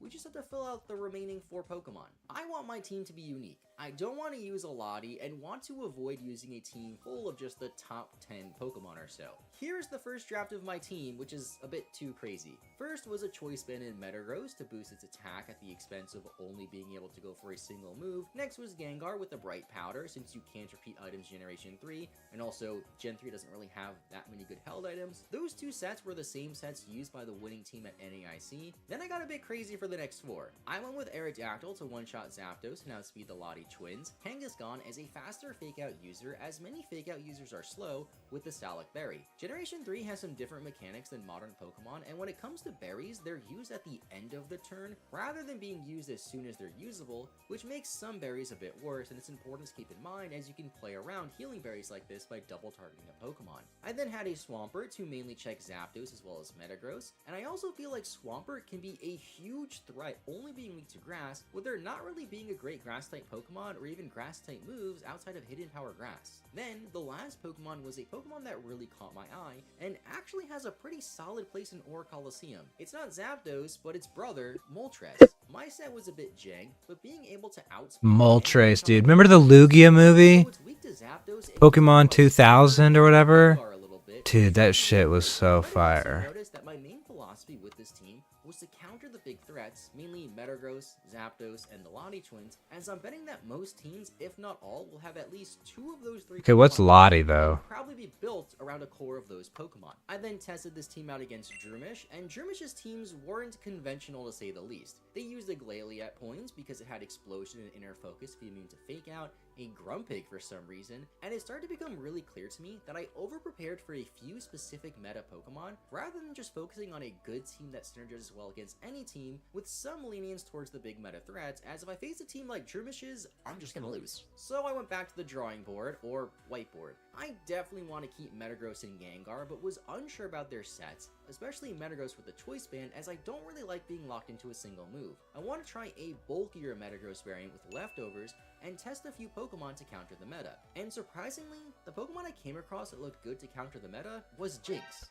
This might seem like a meme pick. I just sold a bunch of Silk Cloth. In Generation 3. It's pretty fast, has Stab, Ice Beam for the Lottie twins and Zapdos, and also has Lovely Kiss to abuse the sleep mechanic as being one of the more accurate sleep moves. Sleep Claws is in effect though, so we can only put a single Pokemon to sleep at a time, but landing asleep at the right time could just win you the game. It unfortunately gets countered hard by Metagross, and Gengar gives it a tough time with Fire Punch, but I started to really like it. Jinx even gets Fake Out for some reason, which is a move I really want to utilize. With our team being 3 Pokemon now, I realized that I needed to adopt more of a meta philosophy. While Jinx does have Fake Out, it's not something I want to lead with too often, and keep it in the back to clean up things like Zapdos or Lottie, or get a cheeky Lovely Kiss to put something to sleep, so I wanted a more traditional Fake Out user over Kangaskhan, and I also really like the idea of having 2 Fake Out Pokemon. There's really only 2 options for that though, being Medicham and Hariyama, the 2 best Intimidate and a Fire move for Metagross. Oh shit, my bad. Metagross, Tyranitar for Sandstream and Explosion, Aerodactyl for being super fast, and Gengar, which is the second Pokemon I decided to add to my team. Gengar pairs super well with Metagross since it has the Levitate ability, while also being immune to Explosion being a Ghost type. It has good coverage, although both of its stab moves are physical in Gen 3, meaning no Shadow Ball and no Poison move, although Poison moves in Gen 3 didn't really do a whole lot. Gengar's speed and synergy with Metagross make it fantastic in Generation 3, and these are 2 Pokemon that will definitely be on my team. We just have to fill out the remaining 4 Pokemon. I want my team to be unique. I don't want to use a Lottie and want to avoid What the hell is a Lottie? just the top 10 Pokemon or so. Here's the first draft of my team, which is a bit too crazy. First was a Choice Band in Metagross to boost its attack at the expense of only being able to go for a single move. Next was Gengar with the Bright Powder, since you can't repeat items Generation 3, and also Gen 3 doesn't really have that many good held items. Those 2 sets were the same sets used by the winning team at NAIC. Then I got a bit crazy for the next 4. I went with Aerodactyl to one-shot Zapdos and outspeed the Lottie twins, Kangaskhan as a faster Fake-Out user, as many Fake-Out users are slow, with the Stallic Berry. Generation 3 has some different mechanics than modern Pokemon, and when it comes to berries, they're used at the end of the turn, rather than being used as soon as they're usable, which makes some berries a bit worse, and it's important to keep in mind as you can play around healing berries like this by double targeting a Pokemon. I then had a Swampert to mainly check Zapdos as well as Metagross, and I also feel like Swampert can be a huge threat only being weak to grass, with there not really being a great grass-type Pokemon or even grass-type moves outside of Hidden Power Grass. Then, the last Pokemon was a Pokemon that really caught my eye, and actually has a pretty solid place in Ore Coliseum. It's not Zapdos, but its brother, Moltres. My set was a bit jank, but being able to outspeed and one-shot a Metagross was huge, although it's weak to Zapdos and countered by Swampert and Gengar a little bit, which really isn't great. You might have also noticed that my main philosophy with this team was to counter the big threats, mainly Metagross, Zapdos, and the Lottie twins, as I'm betting that most teams, if not all, will have at least 2 of those 3 Pokemon on it, and probably be built around a core of those Pokemon. I then tested this team out against Drumish, and Drumish's teams weren't conventional to say the least. They used a Glalie at points because it had Explosion and Inner Focus to be immune to Fake Out, a Grumpig for some reason, and it started to become really clear to me that I overprepared for a few specific meta Pokemon rather than just focusing on a good team that synergizes well against any team with some lenience towards the big meta threats, as if I face a team like Droomishes, I'm just gonna lose. So I went back to the drawing board, or whiteboard. I definitely want to keep Metagross and Gengar, but was unsure about their sets, especially Metagross with the Choice Band, as I don't really like being locked into a single move. I want to try a bulkier Metagross variant with leftovers, and test a few Pokemon to counter the meta. And surprisingly, the Pokemon I came across that looked good to counter the meta was Jinx. This might seem like a meme pick, but Jinx has a lot of really good qualities in Generation 3. It's pretty fast, has Stab Ice Beam for the version from Eric. Oh my god, I'm sorry. 90s, making this the Crunch, which is special in Generation 3. It has 95 speed, which is good, and Early Bird has its ability to help deal with sleep a little bit better. I can give it Will-O-Wisp to deal with some physical Pokemon like Metagross or Snorlax, and Marowak even a bit better. Then my last move is undecided. I can go Protect to get around Earthquakes, or maybe Hidden Power Grass so I have another Swampert answer. I'm actually still undecided as to which move I'm going to go for meta. And surprisingly, the Pokemon I came across that looked good to counter the meta was Jinx. This might seem like a meme pick, but Jinx has a lot of really good qualities in Generation 3. It's pretty fast, has Stab Ice Beam for the Lottie Twins and Zapdos, and also has Lovely Kiss to abuse the sleep mechanic as being one of the more accurate sleep moves. Sleep Clause is in effect though, so we can only put a single Pokemon to sleep at a time, but landing asleep at the right time could just win you the game. It unfortunately gets countered hard by Metagross, and Gengar gives it a tough time with Fire Punch, but I started to really like it. Jinx even gets Fake Out for some reason, which is a move I really want to utilize. With our team being 3 Pokemon now, I realized that I needed to adopt more of a meta philosophy. While Jinx does have Fake Out, it's not something I want to lead with too often, and keep it in the back to clean up things like Zapdos or Lottie, or get a cheeky Lovely Kiss to put something to sleep, so I wanted a more traditional Fake Out user over Kangaskhan, and I also really like the idea of having 2 Fake Out Pokemon. There's really only 2 options for that though, being Medicham and Hariyama, the 2 best Fake Out users in Generation 3. Medicham is a great option, but I feel like my team was lacking in the defense department, so I went with the bulkier option in Hariyama. It has Big Fat to help with Ice and Fire type moves, Brick Break to break screens and hit Snorlaxes or Tauros, then Hidden Power Ghost to catch a Lottie version from Eric, just like they didn't want to just use a cookie cutter Gen 3 team, but every Dragonite set I came up with was just a worse version of Zapdos. The only real benefit Dragonite had over Zapdos was it got Icy Wind to lower speed and also being a spread move, which was nice, but it's also 4 times weak to Ice, which is a very common coverage move in the Gen 3 meta. Then finally, Droomish and I found a Pokemon that's pretty underused in Aura Coliseum, but on paper, looks fantastic.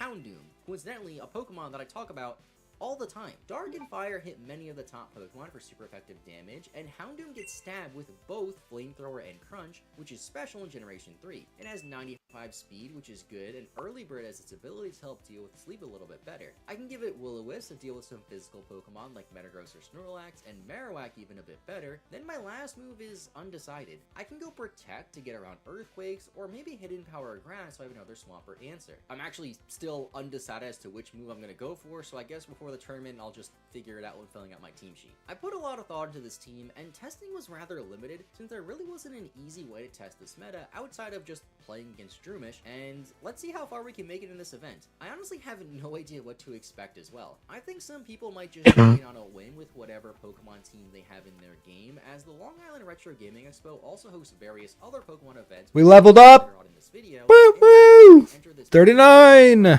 Organizer Mosquito, and then I expect at least a few hardcore Generation 3 players that can probably just stop me in their sleep. Either way, I think that building a team that beats a lot of the teams from NAIC and just pairs nicely together is a good strategy, as my team has 4 very capable meta Pokemon with 2 counter Pokemon, so to say, that can be good against certain matchup combinations. Like if I go up against a team like this one from NAIC that has Metagross, Latias, Shedinja, and Ninjask, then Houndoom matches up really well, while if I go against a team like this that has, say, Starmie, Swampert, and Tyranitar, I might let Houndoom sit that one out. The tournament is also best of 3, so I can see Jinx and Houndoom really shining in games 2 or 3, or just scaring my opponents game 1 and conditioning them to maybe not bring a Pokemon that they would have otherwise brought. To go over the team before we head over to the event, we have a bulky mixed defensive Hariyama as our designated Fake Out user and potential lead, with enough speed EVs to outspeed other Hariyamas and Marowaks, holding the Aya Papa Berry to heal, a pretty standard bulky offensive Metagross, with Explosion of course and leftovers, the trusty Zapdos holding the Magnet with Thunderbolt, Detect, Hidden Power Grass for Swampert,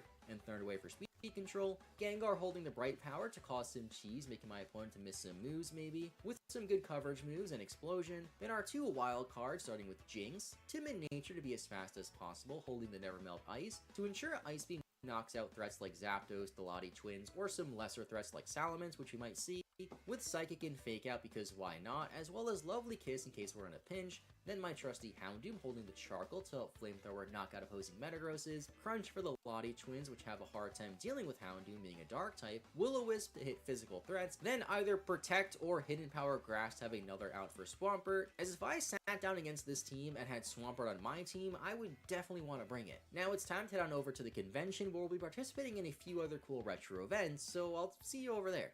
I went over to the convention on Friday mainly to meet up with some people in the PokeLab who were not only running the tournament but also had a lot of cool other retro Pokemon events. First I got a shiny Entei from an old Gen 4 event because Eric, who was also running some of the events at the PokeLab, had a ton of old event cartridges which were the official ones used by Nintendo over a decade ago and in some cases 15 plus years ago. While doing that I was also talking to Hawkhead, a Generation 3 player, and showed him my team and see what he thought about it. Alright, checks out. Pretty standard so far. Okay. You know, nothing too crazy. Yeah. Of course. Okay. Yep. I had to use Gengar. Okay. Respect. And that's a good Pokemon. That is a good Pokemon. I was playing and I'm like, why does nobody use this?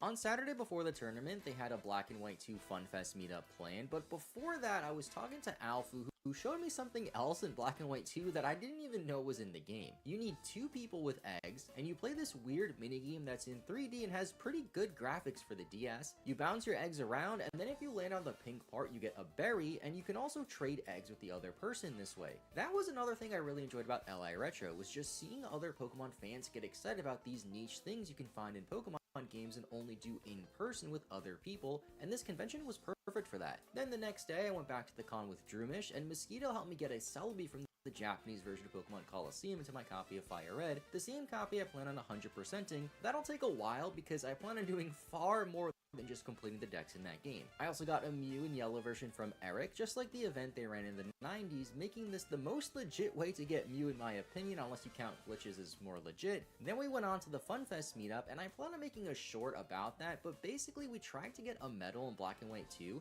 that required at least 30 people to even attempt. I managed to get the medal last year, but still participated in a few of the attempts to help others get it, and possibly beat the record, although the record was pretty far out of our reach. The egg we got from Alfu yesterday then hatched since I forgot to put it in the PC, and look at that, it's a Gligar. The funny thing about this egg is that if it displays as shiny to the player, it's actually not shiny, but if you get a non-shiny one, you can trade it over to the original trainer, and it can be shiny because of the weird way the egg mechanics work with being traded. Later on, right before the tournament, Eric helped me get the Aura ticket and Mystic ticket in Fire Red, which were the last 2 events that I needed, and now it's time for the tournament. We had 19 players, which was a solid turnout. Then Mosquito went on to explain how the event would work.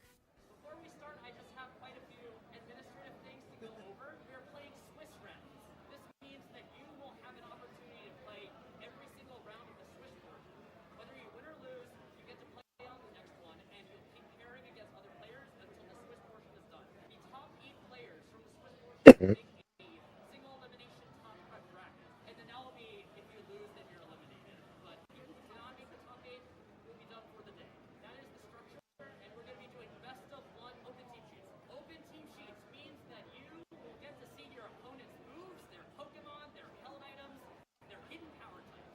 All of these are brand open. This is following current VGC tournament rules. You have to look at your opponent's team sheet, see their 6 Pokemon, only bring 4 of them, and then bring them to the Coliseum and then battle your opponent. If you accidentally bring 6 Pokemon, you're going to have to restart the battle. Now, unfortunately due to time constraints, Swiss rounds were best of 1 instead of best of 3. This messed up my strategy a little bit, but I blame the NHL 93 tournament that was held before us that ran a bit late. Are you ready for the tournament? Oh yeah, I'm so ready. You got your team ready? Yeah, Do you wanna tell me what you're running? I mean I have all the classics. I have Metagross and Okay. Gengar, and I have like a pretty meta. Jengar? Every one of the Pokemon is from Project Voltage Miku crossover. Oh yes, I remember now. Yeah. So I have some weirdos. Like I have an Ampharos. I'm pretty excited about that. Ampharos. But then I got the staples. I have Latios. Okay. But excited. That's why I came. One of the big reasons. Then on to round 1, I was paired against Adam on one of the GameCube stations. This was pretty reminiscent of when I was a kid and I played in the 10th anniversary tournament back in 2006, which had slightly different rules than what we're using today, but was also on Generation 3 and played on the GameCube at a venue that actually wasn't too far away from the venue where the convention was at even. Adam had 3 of the expected threats in Alati Twin, Metagross, and Zapdos, followed by Arcanine, Swampert, and Clefable. People tend to lead Metagross a lot in this format, so I decided to lead Houndoom to potentially knock out his Metagross with a Flamethrower, while also being able to threaten his Latios. We have Hidden Power Grass for Swampert, which I thought matched up very well against my team, and then I realized I needed Hariyama to have something to hit Clefable. It has Follow Me and forces your Pokemon to attack it. As That thing, D4X, question mark. While preparing this team, I was really scared of Swampert. What's up? Then I realized that Clefable was equally as threatening. Since Latios is faster than Houndoom, I decided to hit it with a Fake Out to allow Houndoom to definitely get a big Flamethrower off. My opponent took too long to pick a move on Metagross, and were able to... Can't decide what this is. Then sent out Arcanine This Pokemon stream, World of Warcraft stream. That's a little bit of both. And did a decent damage to We're learning about competitive Pokemon. Hidden Power Ghost from Hariyama. At this point, we're in a really solid spot, and then this happened. Oh, I forgot I was paralyzed. I might have made a mistake there. I tried to Helping Hand boost my Houndoom from Hariyama, which was paralyzed and swaggered, so we have Gen 3 Pokemon to be exact. And at this point, I realized that since I knew my opponent's last 3 Pokemon, I can switch to Gengar with my Bright Powder to try to make them miss some moves as well. He paralyzed my Hariyama, but we break through to knock out Latios. He then went back into his own Arcanine for a second Intimidate on our Hariyama, but Gengar was strong enough to do good damage to Arcanine and skillfully dodge a couple of overheats thanks to Bright Powder, and we get some more Bright Powder luck as Gengar is able to clean up the rest of his team, putting us to 1-0 in the event without us even having to use our 4th Pokemon. Round 2, we're on the GameCube stations again, and this time against Eliana. Their team is very similar to my last opponent, just with the opposite Lottie and Hariyama over Swampert. I thought we had a better matchup this time around compared to the previous round because of the lack of Swampert, so I decided on a similar strategy this round with Houndoom and Hariyama to lead again, then Gengar in the back paired with Zapdos instead of Metagross for speed control, since we don't have to worry about Thunderbolt hitting a ground type due to the lack of Swampert. They led with Clefable and Latios on my Houndoom and Hariyama. Clefable went for Follow Me, and I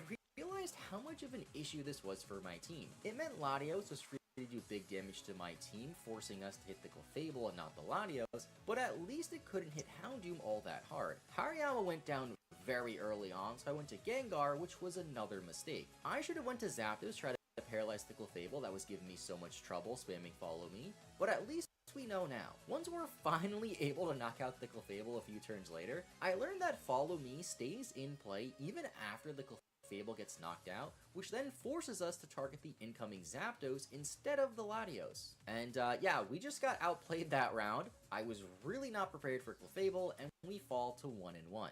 Round 2's over, 1-1. Round 1 went well though, Houndoom MVP. Round 2, Follow Me Clefable was really annoying, and I got Key Charm, and I forgot about Follow Me, and misclicked.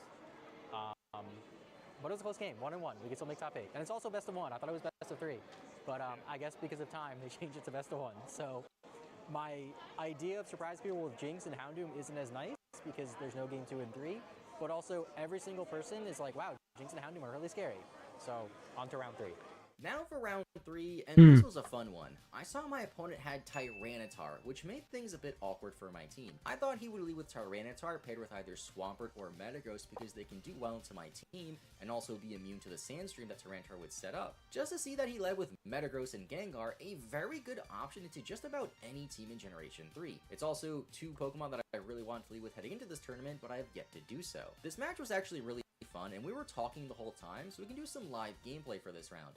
I almost led the same exact thing, which is really funny. But then I'm like, if you lead Tyranitar Arcanine... Yeah, it's 2v2s. No explosion. No explosion, please. I don't... Not now. See, but I'm just learning it because I did do an explosion before, and I was like, with them, I don't know, full strength. No! See what I mean? I'm not 100% sure if that mattered, but it made me sad regardless. Had a feeling that was going to happen. I don't know if that's going to do too much to my guys, though. That's a lot to my guys. Okay. Jesus, it's a freaking Gengar. Why is it killing you with explosion? That was insane. So sorry. I'm like, oh, it's a Gengar. Its attack's not that high. There's no way explosion double KOs. Well, it's a 4v1 now. Wow, so this guy just got dominated.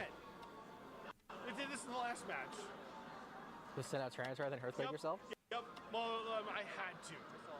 I had to send out Tyranitar, and I kept. Damn it. Okay, if I'm faster, maybe there's a chance. Crap. But the problem is who's faster? Honestly, don't know who's faster. Nope. Okay, it might have been a speed tie, and you just won the speed tie, or yours is just faster. No. Damn, everything died to explosion today. Well, that ice punch. I didn't. Oh, on the ice punch. Yeah. That brings our record to 1-2. In a 5-round tournament, that means there's a chance to still make top 8 if we go 3-2, but that requires us to win the next 2 rounds and have some good tiebreakers. I then sat down for my round 4 match and prepared my Game Boy, and unfortunately had a no-show. People started to drop out of the tournament at this point to check out other parts of the convention, so we can just look ahead towards round 5. Because so many people left the tournament heading into round 4 and didn't officially drop from the event, an announcement was made before the start of round 5 so that people who wanted to leave could drop from the tournament and not be paired into round 5 to avoid no-shows and free wins. And then as round 5 started, I had another no-show. Drimish played all 5 of her matches and managed to go 3-2 organically and make top 8 for real, and I technically made top 8 due to no-shows and drops, but at this point, most people just left the tournament, so a few friends and I also went and got revolving sushi instead. While the ending was unfortunate, we did technically make top cut, and hopefully next year with more preparation, we can try again. For now, though, that was my first... I mean, imagine the people who dropped out were like, not gonna win anyways. By far the MVP. I didn't get a chance to use Jinx at all, but if you want to get into Gen 3 or Coliseum, I'll leave links in the description to get you started, as it's a really fun format. Thank you to Mosquito, the entire PokeLab staff, LI Retro as a whole, and everyone who participated in the tournament to make things possible. Next year, or next time I enter a tournament, I will do better and actually make top 8. With all that out of the way though, thanks for watching, leave a like if you enjoyed, subscribe if you're new, and bye I guess, I'll see you later. We invited 60. Are there ZA tournaments?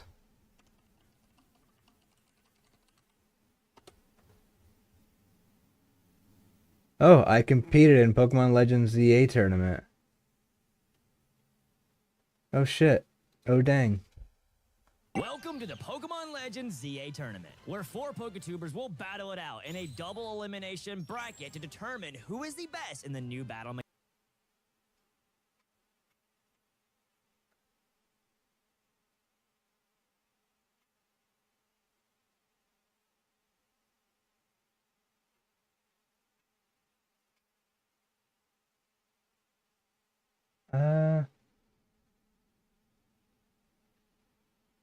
Okay, let's do this guy. What is up, YouTube? That's here, and today I'm going to be showing you guys how I won the very first Pokemon Legends ZA competitive online tournament. That's right, we're already doing tournaments for this game. When this game came out, I knew that I wanted to play it competitively. I wanted to play it competitively so much that I took it upon myself to create a tournament format with specific rules and like try my best to optimize this game to its... Wait, so he created the tournament and then he won it?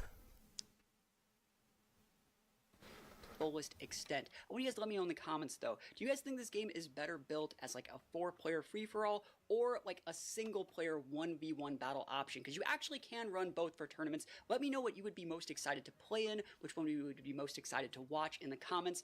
And yeah, let's hop into reviewing these rules. We're also going to review my team, talk about my prep, and then show all of the tournaments games in this video. So that sounds like fun. You want to know more about tournaments, you know, think about dropping a sub, think about dropping a like, and without further ado, let's get right into it. All right, so let's run down the rules just so you have a good understanding of the actual format of this tournament. The first, like, 8 or 9 rules here are going to be pretty general stuff. No duplicates, you can use regional forms, no legendaries, battles are set to 50, pretty general stuff. The format, though, is what makes this actually really interesting. All 4 players will play 3 ZA Real 4-player matches with each other. Depending on what place you get at the end of each game, that will determine your place within the group. So if you get first place, that's 1 point. If you get second place, 2 points. Third place, 3 points for playing the long game instead of just trying to like cheese opponents in like a best of one situation. I want to talk about my team a little bit too, because it's built around Mega Excadrill, which I think is a very, very slept on Pokemon in this game. All of my Pokemon are fully EV trained here, and I think like bulk is the way to go. We have fully EV trained investment on HP on all of our Mons, so Mega Excadrill is going to have full HP, Mega Pidgeot's going to have full HP, and Mega Gyarados is going to have full HP, and then they have respective like full attack, and full special attack, since Pidgeot is a special attacker. Now, Pidgeot. every single match you have to pick your lead for the game, and so you see we're actually starting with Mega Pidgeot, and the reason we're doing that is because we can start Pidgeot. off with a Reflect, being able to set that good juicy screen, being able to mitigate the damage people do to us defensively. Think about it in terms of like VGC or singles, putting up an Intimidate at the start of the game, and then from there you go into your Excadrill, set up a Swords Dance, or go into your Gyarados and just start trading really, really well with people. I think that Pidgeot really unlocks this team's ability to trade correctly with bulky bruisers like Gyarados and Excadrill.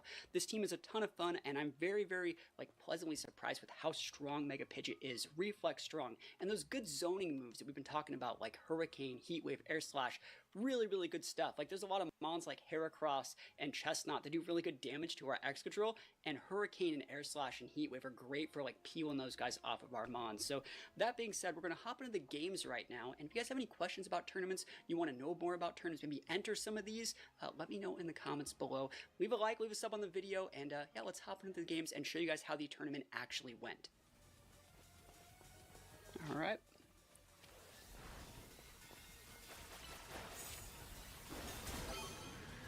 One KO.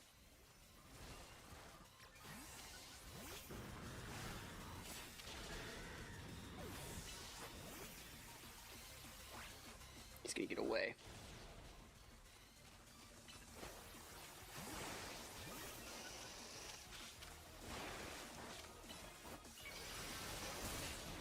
Whew, I got popped. Oh, Jolteon's popping it off out here. Alright, let's go to Pidgeot. Yeah, that's cool. We to the next one.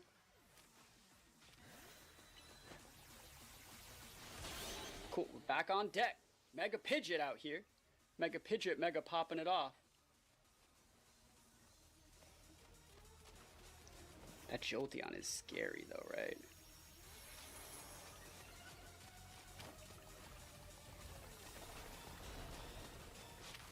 We're gonna go Mega.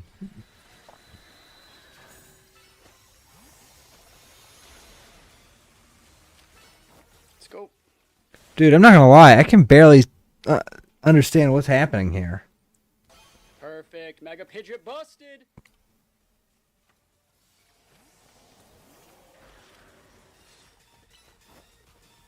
Gaming. Oh, I got hit by the Hydro. That was sick. Got a three-way tie for first right now. A minute left.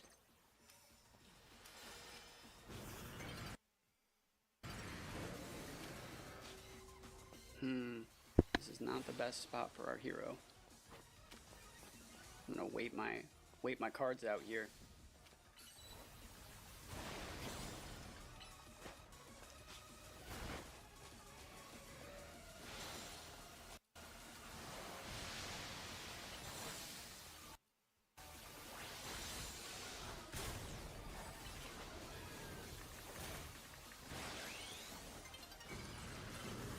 Is he playing against one person or two people or?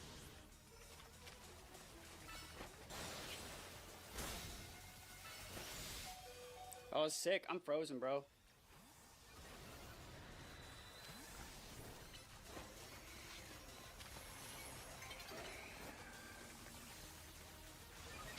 Got it. Oh, dude, this is close.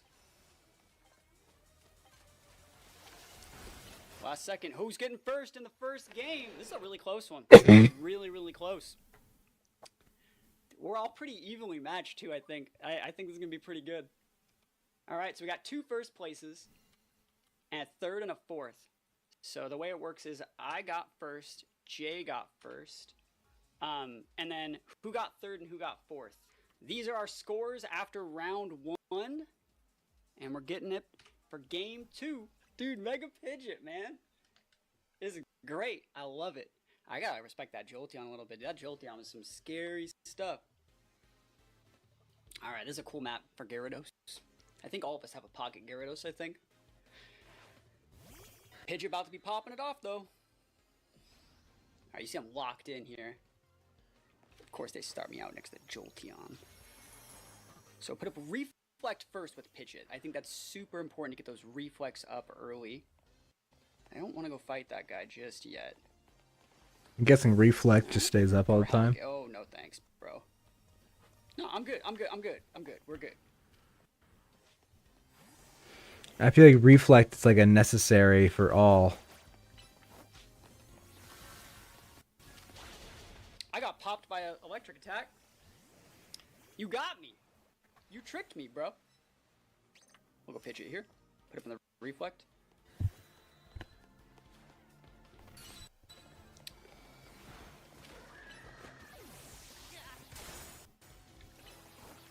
Uh-oh, Hydro.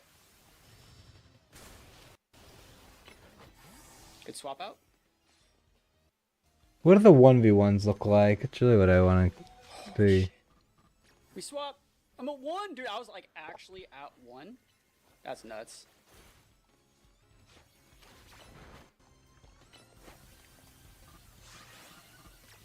Growth, huh?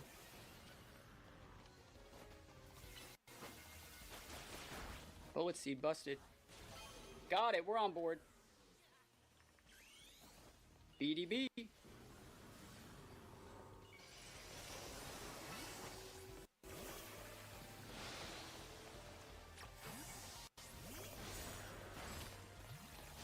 Alright. This Mega Beedrill's a big bully. I'm not gonna deal with that. Dude, that Beedrill, man. He's all over the place. Looks like we got him, though. Oh, I thought I had the swap. I almost had it. I almost got away with it. That's alright. 1 minute remaining.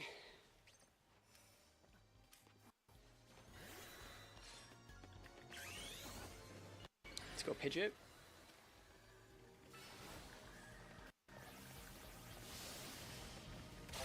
Nice, Pidgeot. I can do this. Oh, I'm gaming. I'm first place right now. There's a Jolteon somewhere. I know it.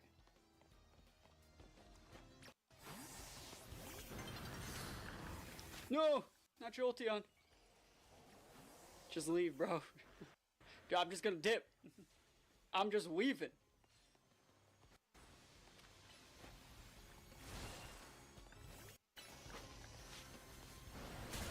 Nice! Double KO for Excadrill, and it's time to go Mega.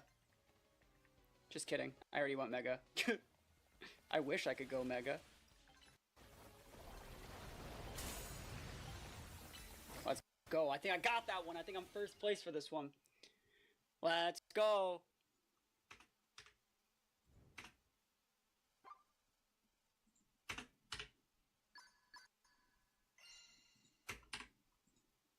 All right.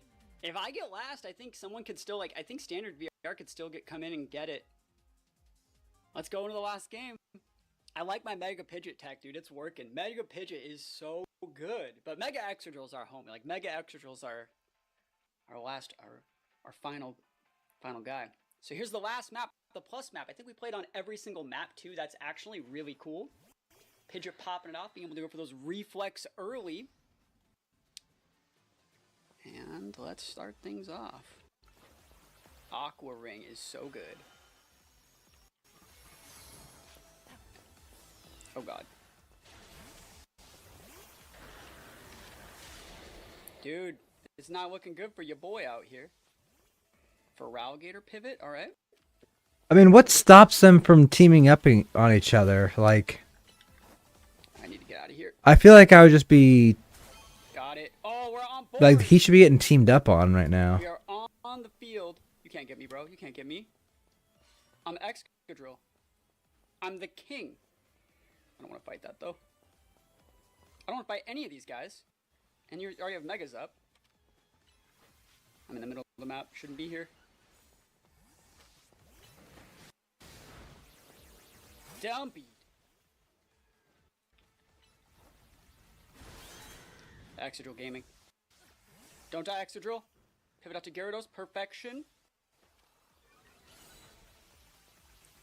Popping it off. Taking flight. Oh my gosh.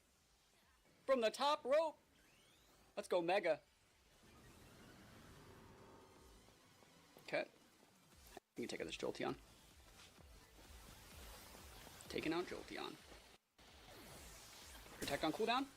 5-0 right now, baby. Yo, let's go. Someone's gonna spawn right here in just a sec.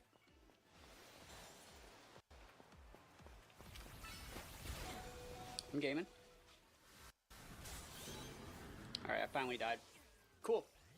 I'm feeling good about this one. About a minute left. Sitting pretty comfortable in first place. We're gonna get Mega Pitch it up. In just a sec. Oh, the Rock Blast! Good thing I had Reflect up. Like, straight up, if I didn't have Rock Blast up, or if I didn't have Reflect up, I would've got dumpied. It seems chaotic.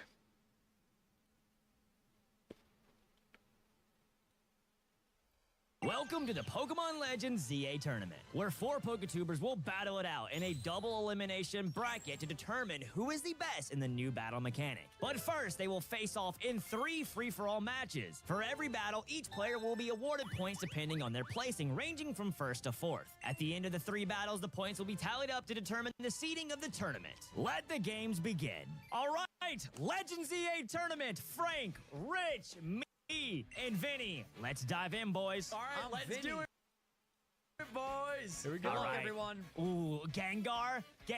Oh, Vinny. Okay. Oh, no, Frank, just chill, just stay away. My name's Chenzo. My name's Chenzo. Come here, Dylan. Come here, Dylan. Frank, leave me alone. Rich, I told you to get away from me. I can't imagine I'm the demographic for this.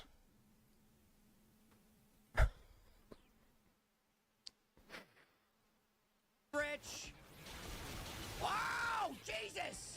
You killed me with one flamethrower? Yeah, that's what you get, brother. Don't mess with me. Oh, Shinzo's feeling himself. Come on now, what's up? Bro said that's what you get? Big Giga Drain. Oh, Jesus! Boom! Oh, that for alligators fed. Fed is a bit exaggerative. I don't know what you're thinking. Exaggerative? Nah, he's fed, bro.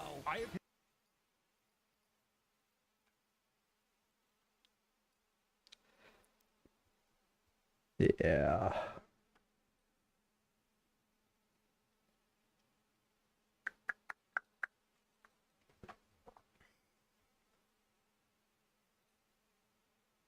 Over the last year, I have spent hundreds of hours replaying every single main series Pokemon game. And now that we've hit 50,000 subscribers, it's finally time for me to re-rank every main series Pokemon game from worst to best. And in dead last, being the worst mainline Pokemon game ever, is still Brilliant Diamond and Shining Pearl.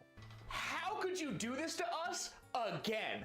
You deserve substantially worse. To be completely transparent, I did enjoy this more my second time around than my first, but that doesn't mean it's a good remake. There are some good things here, like the underground being a way better version of what it was in the original, almost to the point where it feels like there's an entire new region existing underneath Sinnoh. And the trainer battles got a rework, so especially towards the end part of the game, they can be pretty difficult, with Cynthia in particular being one of, if not the hardest trainer battles in the entire series. And it was nice to see some level of challenge in any of the modern Pokemon titles. And of course, having the ability to customize outfits is always going to be a good change. But outside of those few things, this is just Diamond and Pearl, but somehow worse. The game just looks really bad. I know this was a faithful remake made by a side studio that was trying to replicate the original style, but going for a 3D chibi art style just looks rough. If they went for an HD 2D style, or even what they had with the Let's Go games, I'm sure it would look great. But whether it's the characters or the environments themselves, everything just looks really bad. Outside of the things I listed before, the other changes were just really poorly done. Like in Heart Gold and Soul Silver, you have the ability to walk with Pokemon. But unlike there, where it was groundbreaking, here it is just so lazy. So many of the Pokemon are so poorly animated that walking around with them looks terrible. And this being a true faithful remake almost made this a copy and paste of Diamond and Pearl, along with all the flaws that came with it. The selection of Pokemon is horrid, and there is a staggering lack of electric and fire types in the entire region. So much so that Volkner and Flint have a bunch of filler Pokemon on their teams because there weren't enough in the region to make it fit. A subtle issue that they had fixed in Platinum, but for some reason didn't do here. I know this was a remake of Diamond and Pearl and not Platinum, so it didn't have to have all of the story changes, though that would have been nice. But it seems like a no-brainer to fix the long-standing issues that people had with those games. But leaving these the way they are feels even lazier than this remake already was. When every other remake has been more substantial both in content and variety, dating all the way back to Fire Red and Leaf Green on the Game Boy Advance, this was just really sad to see.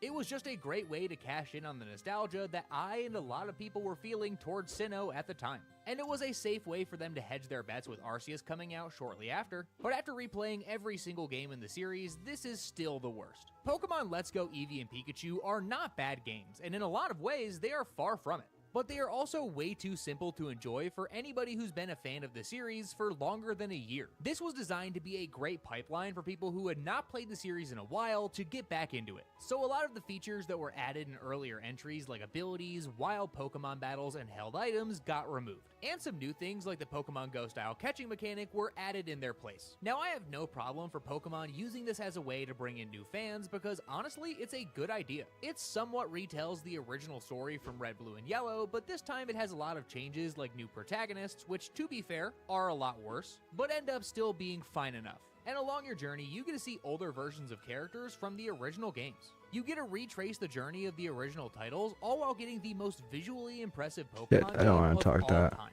Which is wild because this was also the first one to come to a home console. We did a good job this time. Yeah, we did great. Do you want to make every other game look like absolute trash? You know it. The way they took the original layout of Kanto but made it look so refreshing was great to see. Even if you hadn't played a Pokemon game since the originals, you could pick up and play this with little to no challenge. And finally modernizing the way that Pokemon encounters work was a great idea. Instead of the random encounters the series was known for, this time you could just see a Pokemon in the overworld and you could walk up and battle it whenever you want. This made it so much easier to track down a specific Pokemon you were looking for to complete the Pokédex or just a shiny hunt in general. And even though this did a lot of things right, it is just really boring to play with all of these features removed. The game would be so much better if they just gave you the option to turn off these new features and play the game like it was in every other title. That way, it would still serve as the transitionary title it was meant to be, while also giving long-term fans of the series a reason to play this more than once. But as it stands, unless I'm hunting a specific shiny Pokemon, I can't see a reason to play this version of Kanto over any of the others. Now, I promise this list isn't going to be a nostalgia-blind rant on why new games are bad and old games are good. However, Sword and Shield were just lacking in a lot of areas that could have made them so much better. I liked When Sword. I first played this, I liked it a lot, and I still do. But now with some distance from the release, I see a lot more of the subtle issues that I didn't notice at first. I tend to agree. Graphically, I don't think it looks bad, but it also doesn't look good. Some of the locations look genuinely great, which only makes the ones that don't look so much worse. You can tell this was made as a transitionary title to see if they could make the Pokemon formula work in an open environment. So half of the game keeps the standard towns and routes this series was known for, while the other half tries to make an open world, but neither of them ended up nailing the format they were going for. While there are locations that look genuinely great, there are also some towns and routes that are painfully bland. And somehow the story is the exact same way. There's no villain organization, which is fine. Team Yell doesn't really count, and even if they did, they were just groupies for Marnie and her brother, so they were fine. But the whole overarching conflict with Chairman Rose did not make a lick of sense. Apparently, the Galar region is on the brink of an energy crisis, if by brink you mean in 1,000 years. So naturally, Chairman Rose has to fix it immediately, using a legendary Pokemon that he just sort of has. They never explain what kind of energy he needs, or why it's such a pressing matter that it has to be done now and not in 1,000 years when it's going to be an actual problem. And not only that, there were multiple times throughout the story where there would be something monumental going down that you would hear about through dialogue. Why would they not allow you to be there for these things? It just seems like they had a loose idea for Assuming a he story spawns and then just up here. stapled a bunch of notes together to make whatever this was. And once you beat the main story, there was a small side story with these two weenies that wraps it up. But other than doing raid battles, there really wasn't any post-game to be seen. That is, of course, unless you buy the DLC, which is wild. Pokemon post-games were a standard practice, and as soon as they start releasing DLC, they mysteriously disappeared. And even before that, Dexit was a tragedy, being the first titles that made it so you were not guaranteed to be able to use your favorite Pokemon in some capacity. And finally, the characters like Hop and Leon were fine, but again, because of the story's poor writing, were never given a chance to really shine like they could have. Hop had a great premise, being the little brother of a champion who had something to prove. And Leon was a much more grounded champion that was tied into the story well, but he never got a chance to do anything memorable. The main gimmick of Dynamaxing and Gigantamaxing was a cool premise, but gameplay-wise was a bit of a letdown. Dynamaxing allowed your Pokemon to get large and use stronger versions of their existing moves, while Gigantamaxing at least gave these Pokemon new forms akin to Mega Evolutions, but overall, the only cool part about how these were implemented was into the gyms, which I think is hands down the best part of this game. The puzzles inside of them were solid and gave each of the gyms their own reason to exist, but the gym setting, being an open arena full of people, looked great. No gym challenge before or since has replicated the same level of scale that these battles had. And when you add on the fact there wasn't a traditional Elite Four and the endgame was the equivalent of a tournament that you could replay over and over, was really cool. Though it was a little disappointing there were no Elite Four equivalent trainers anywhere in the region, being able to replay this tournament-style gauntlet with all these cool gym leaders was one of my favorite parts of this game. And though a lot of people seem to dislike it, I think the wild area was a good addition too. Having all of the Pokemon be in a large natural habitat was a good idea. And the way the weather impacted the different sections was a nice Yeah, that was cool. Though it never really made sense that in one spot it could be a perfectly sunny day, but if you move over 2 feet, it's a blizzard. I think it was a good idea to take this area and give it more variety than it would have had on its own. But again, I wish they would have taken it a step further. Yeah. Instead of separating the world into a bunch of small areas that have weather differences, turn them into biomes that have different populations of Pokemon and look visually distinct. The entirety of the original wild area looks the exact same. And though the Isle of Armor and the Crown Tundra look a little bit better, none of them look like they were made with care. Overall, I think Sword and Shield are decent games and can be a lot of fun. They have a solid Pokemon formula at their core, but with a bad story and a lackluster post-game, I can't think of a reason to play this over most of the other entries. It really pains me to put Pokemon Sun and Moon so low on this list, but compared to every other Pokemon game I've played, this was by far the hardest to go back to. The Alola region is such a nice area and is a perfect fit for the series. Getting to jump between multiple islands, all with their own distinct themes, was a great idea. And the fact that this was the first game to introduce a regional variant of a Pokemon, a new idea that I have loved in every subsequent entry, was even better. And it is just a shame that the game itself is paced like a snail moving through wet cement. The amount of unskippable cutscenes and long drawn-out dialogue sequences is unbearable.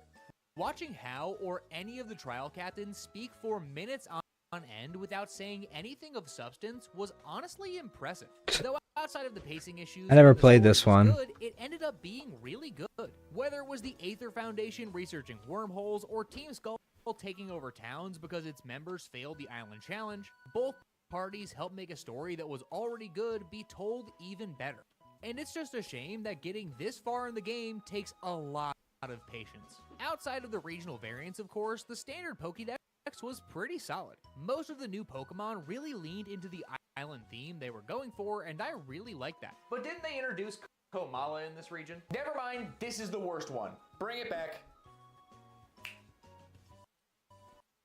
Alright.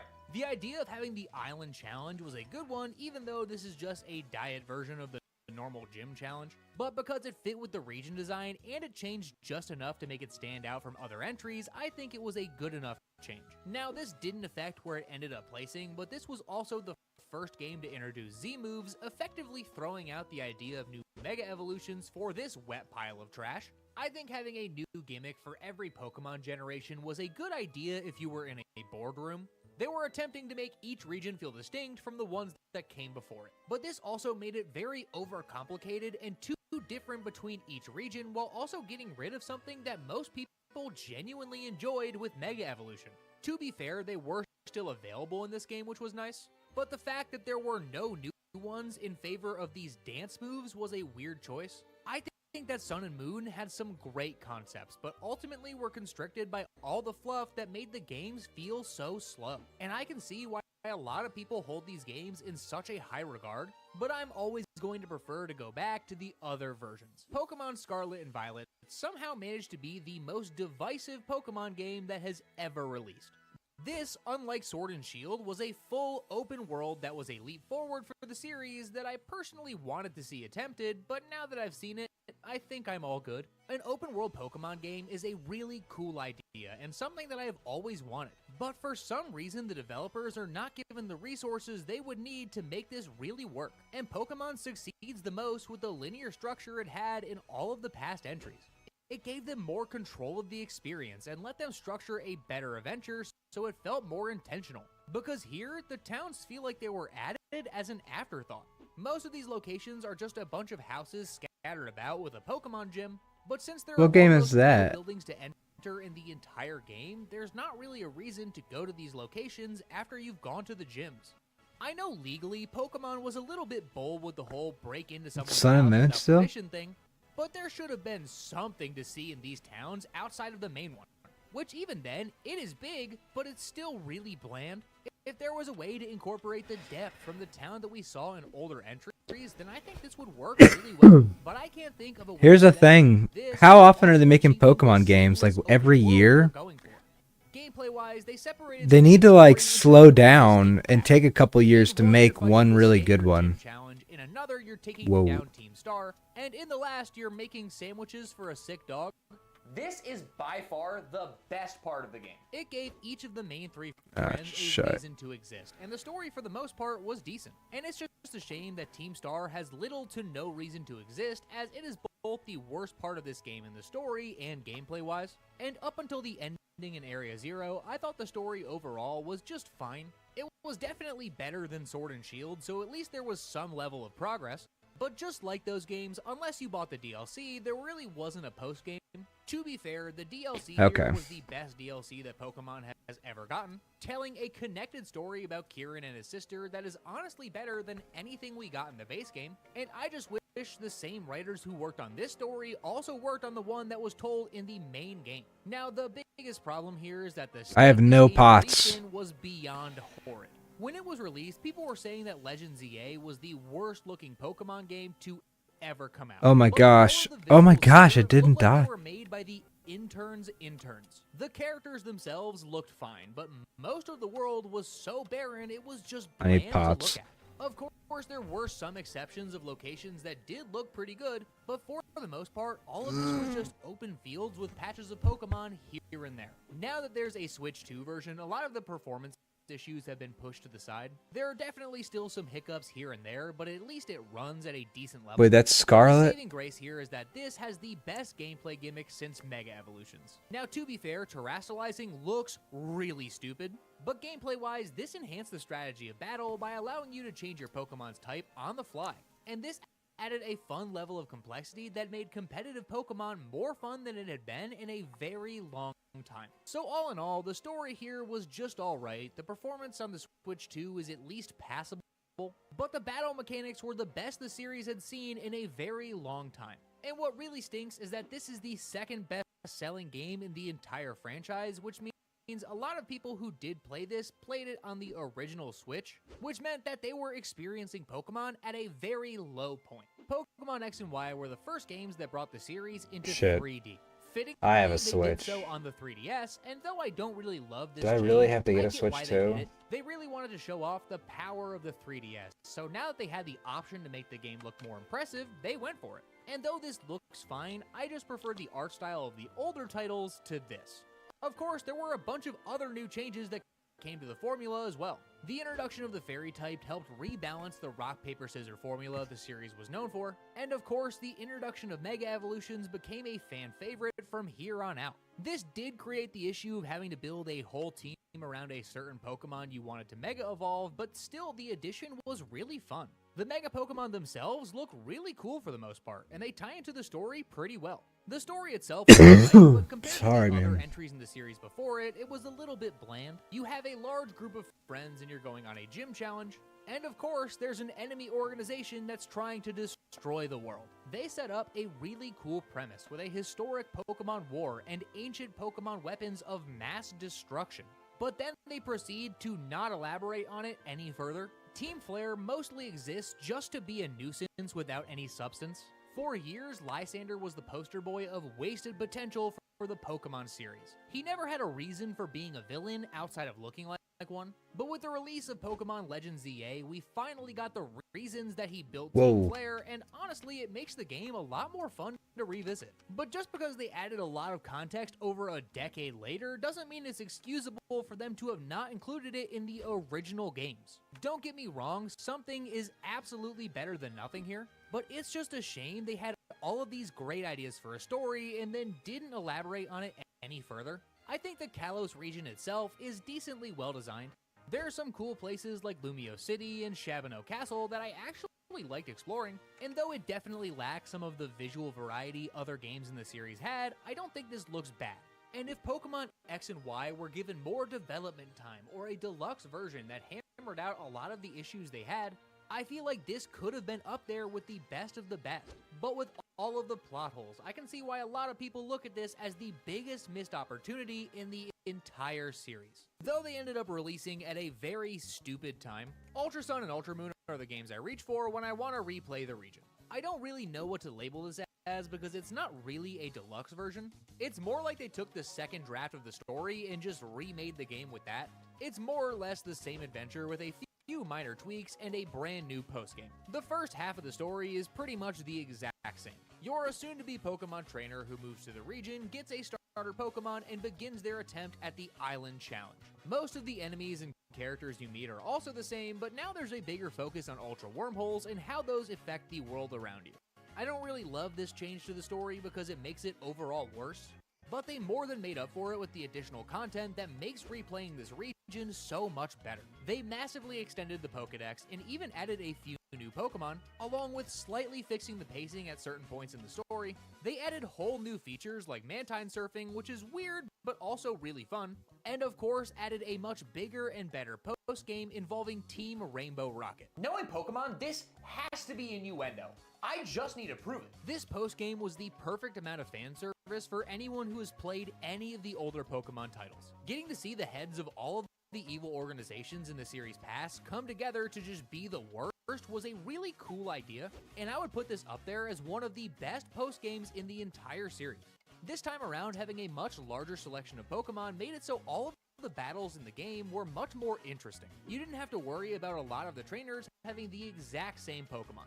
And this added variety on its own made getting through the game far more engaging. And though I don't love the narrative changes to the story, I do think the focus on wormholes did allow for one of the best battles in Pokemon history, where you get to take on Ultra Necrozma. This is not only one of the most difficult battles in the entire franchise, it is also my favorite legendary battle in any Pokemon game ever. Pokemon Sun and Moon absolutely should have had more substantial changes than what they already did. But as it stands, if I ever want to go back and replay Alola again, this is the game I'm going to do it on. When Legends ZA released, it was immediately criticized by everyone on the internet for some valid reasons, and also a lot of reasons I don't really get. Sure, the game should absolutely look better, but if you just looked at the reviews from Twitter, you would think this game was the cause of World War IV. I think you meant World War III. No, this was so severe, they ended up skipping that one. The central focus of the game revolves around you stopping the rogue Mega Evolution crisis that is taking place in Lumio City, which means that I've heard bad stuck in things about Lumio this game for too. the entire game. And I really don't mind this as much as some people did, because the titles prior to this were Scarlet and Violet, games that took place in a massive land full of nothing, so to get a city that had some sort of actual depth was really nice. Of course, the most substantial change came to the battle system, turning every battle into a real-time fight that changed every mechanic in the series' history. Everything from moves to how you use probably them dead to here. the positioning of your Pokemon was important, and it made every battle feel more alive and more interesting. Now, as much as I do like this as a change of pace from the series past, I would prefer if Pokemon kept their roots as a turn-based RPG for most of their games going forward, but if they wanted this to be the gameplay style for all of the Legends games, then I wouldn't care. I think the overall story was pretty good. Having to solve the Mega Evolution crisis that's taking over the city was an interesting way to tell the story. There was no big bad villain organization to rely on who's trying to destroy the world. It just showed a bunch of people in the city who were having different perspectives on how to fix this issue. And getting to interact with them and see their perspectives on how to fix the issue was a better story than I thought they were going to tell. The city itself has a good amount of depth, though I wish it had more. There are clothing shops, Pokemon centers, cafes, and wild zones that all exist inside the city. But these are really the only places that have anything substantial to interact with. The best part of this, in my opinion, are the wild zones where you catch Pokemon. As you progress further in the game, more become available, and this was a good way to add a solid sense of progression that makes the entire game feel more naturally paced. The clothing shops are pretty good and give a lot of customization options for how you can make your character look, something that I personally love playing around with even though it doesn't have any in-game effects. But outside of the wild zones and doing some clothes shopping, the only other thing that exists is exploring the room. I'm getting convinced to get a Switch 2 by watching these. A lot more surface area to explore. If you want to, you can see all of the city in about 30 minutes. The city does change slightly as the story progresses, which is nice, but after seeing it all relatively quickly, I just wanted more to explore. Outside of the main story, there was plenty to do, whether it was the ZA Royale to battle trainers and get money, or the over 120 side missions that made this game have any amount of depth. Being generous, I think about half of these missions were at all worth my time. Most of them ended up just being a simple battle or a thinly veiled fetch quest. But having completed them all, I don't regret doing it, but I also don't think I'll ever do it again, which is a perfect way to summarize my experience playing this game. It was a great change of pace, and I genuinely love that Pokemon was trying something new here. But unlike most of the other games in the series, I don't see myself coming back to replay this because it just didn't have enough going on. I do see a lot of the problems that people were saying, and I understand people's reservations about getting this game. But I also think a lot of the hate was just overblown for the sake of controversy. And though I don't think this is I'm gonna die again. The series, I do think it has a lot of charm, and if you're someone who plays a lot of Pokemon games, this is a refreshing change of pace. And I would love for them to take this idea and make it bigger and bolder for their next attempt in the future. As somebody who grew up playing Pokemon Diamond and Pearl, I have a soft spot for the original versions. But that being said, revisiting this is extremely hard to do. Now, similar to Sun and Moon and Legend ZA, I like these games a lot. But the major point that puts this lower on the list is that this is not a game I want to replay. Being the first games in the series available on the DS, this introduced a lot of changes that would affect the series going forward. It was the first game that had dual screen gameplay, online functionality, and introduced the physical and special split for the first time ever. The physical and special split is a change that I could talk about for hours because of how impactful it was, but even just the shift to introducing the touchscreen and adding Wi-Fi connectivity were enough to change how people experienced Pokemon all over the world. You no longer needed to be near the people that you were trading with.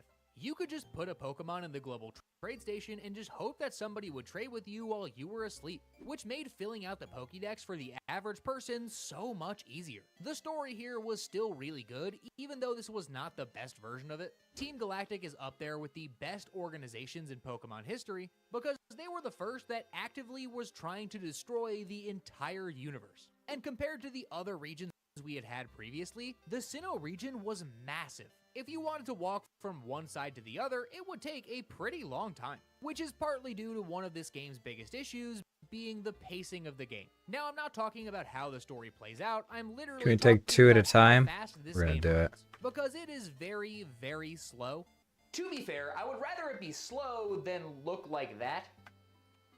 Still gives me night terrors. This is the main reason that these Hold up. games are so What low. the fuck? Because the overall story is still pretty good, even though there's a better one, but the gameplay speed is so low that whenever I go back and play this, I just want to stop after about an hour. It genuinely Hold up. took me 3 This is attempts to start getting playing crazy. through this game because every time I would start, I would put it down after a little bit because it was just a pain to get. Come on, kill And him. of course, just like Good. Diamond and Shining Pearl, it had the issue of the bad Pokemon selection and the over-reliance on I'm not hitting. HMs that made navigating Sinnoh difficult for the sake of being difficult.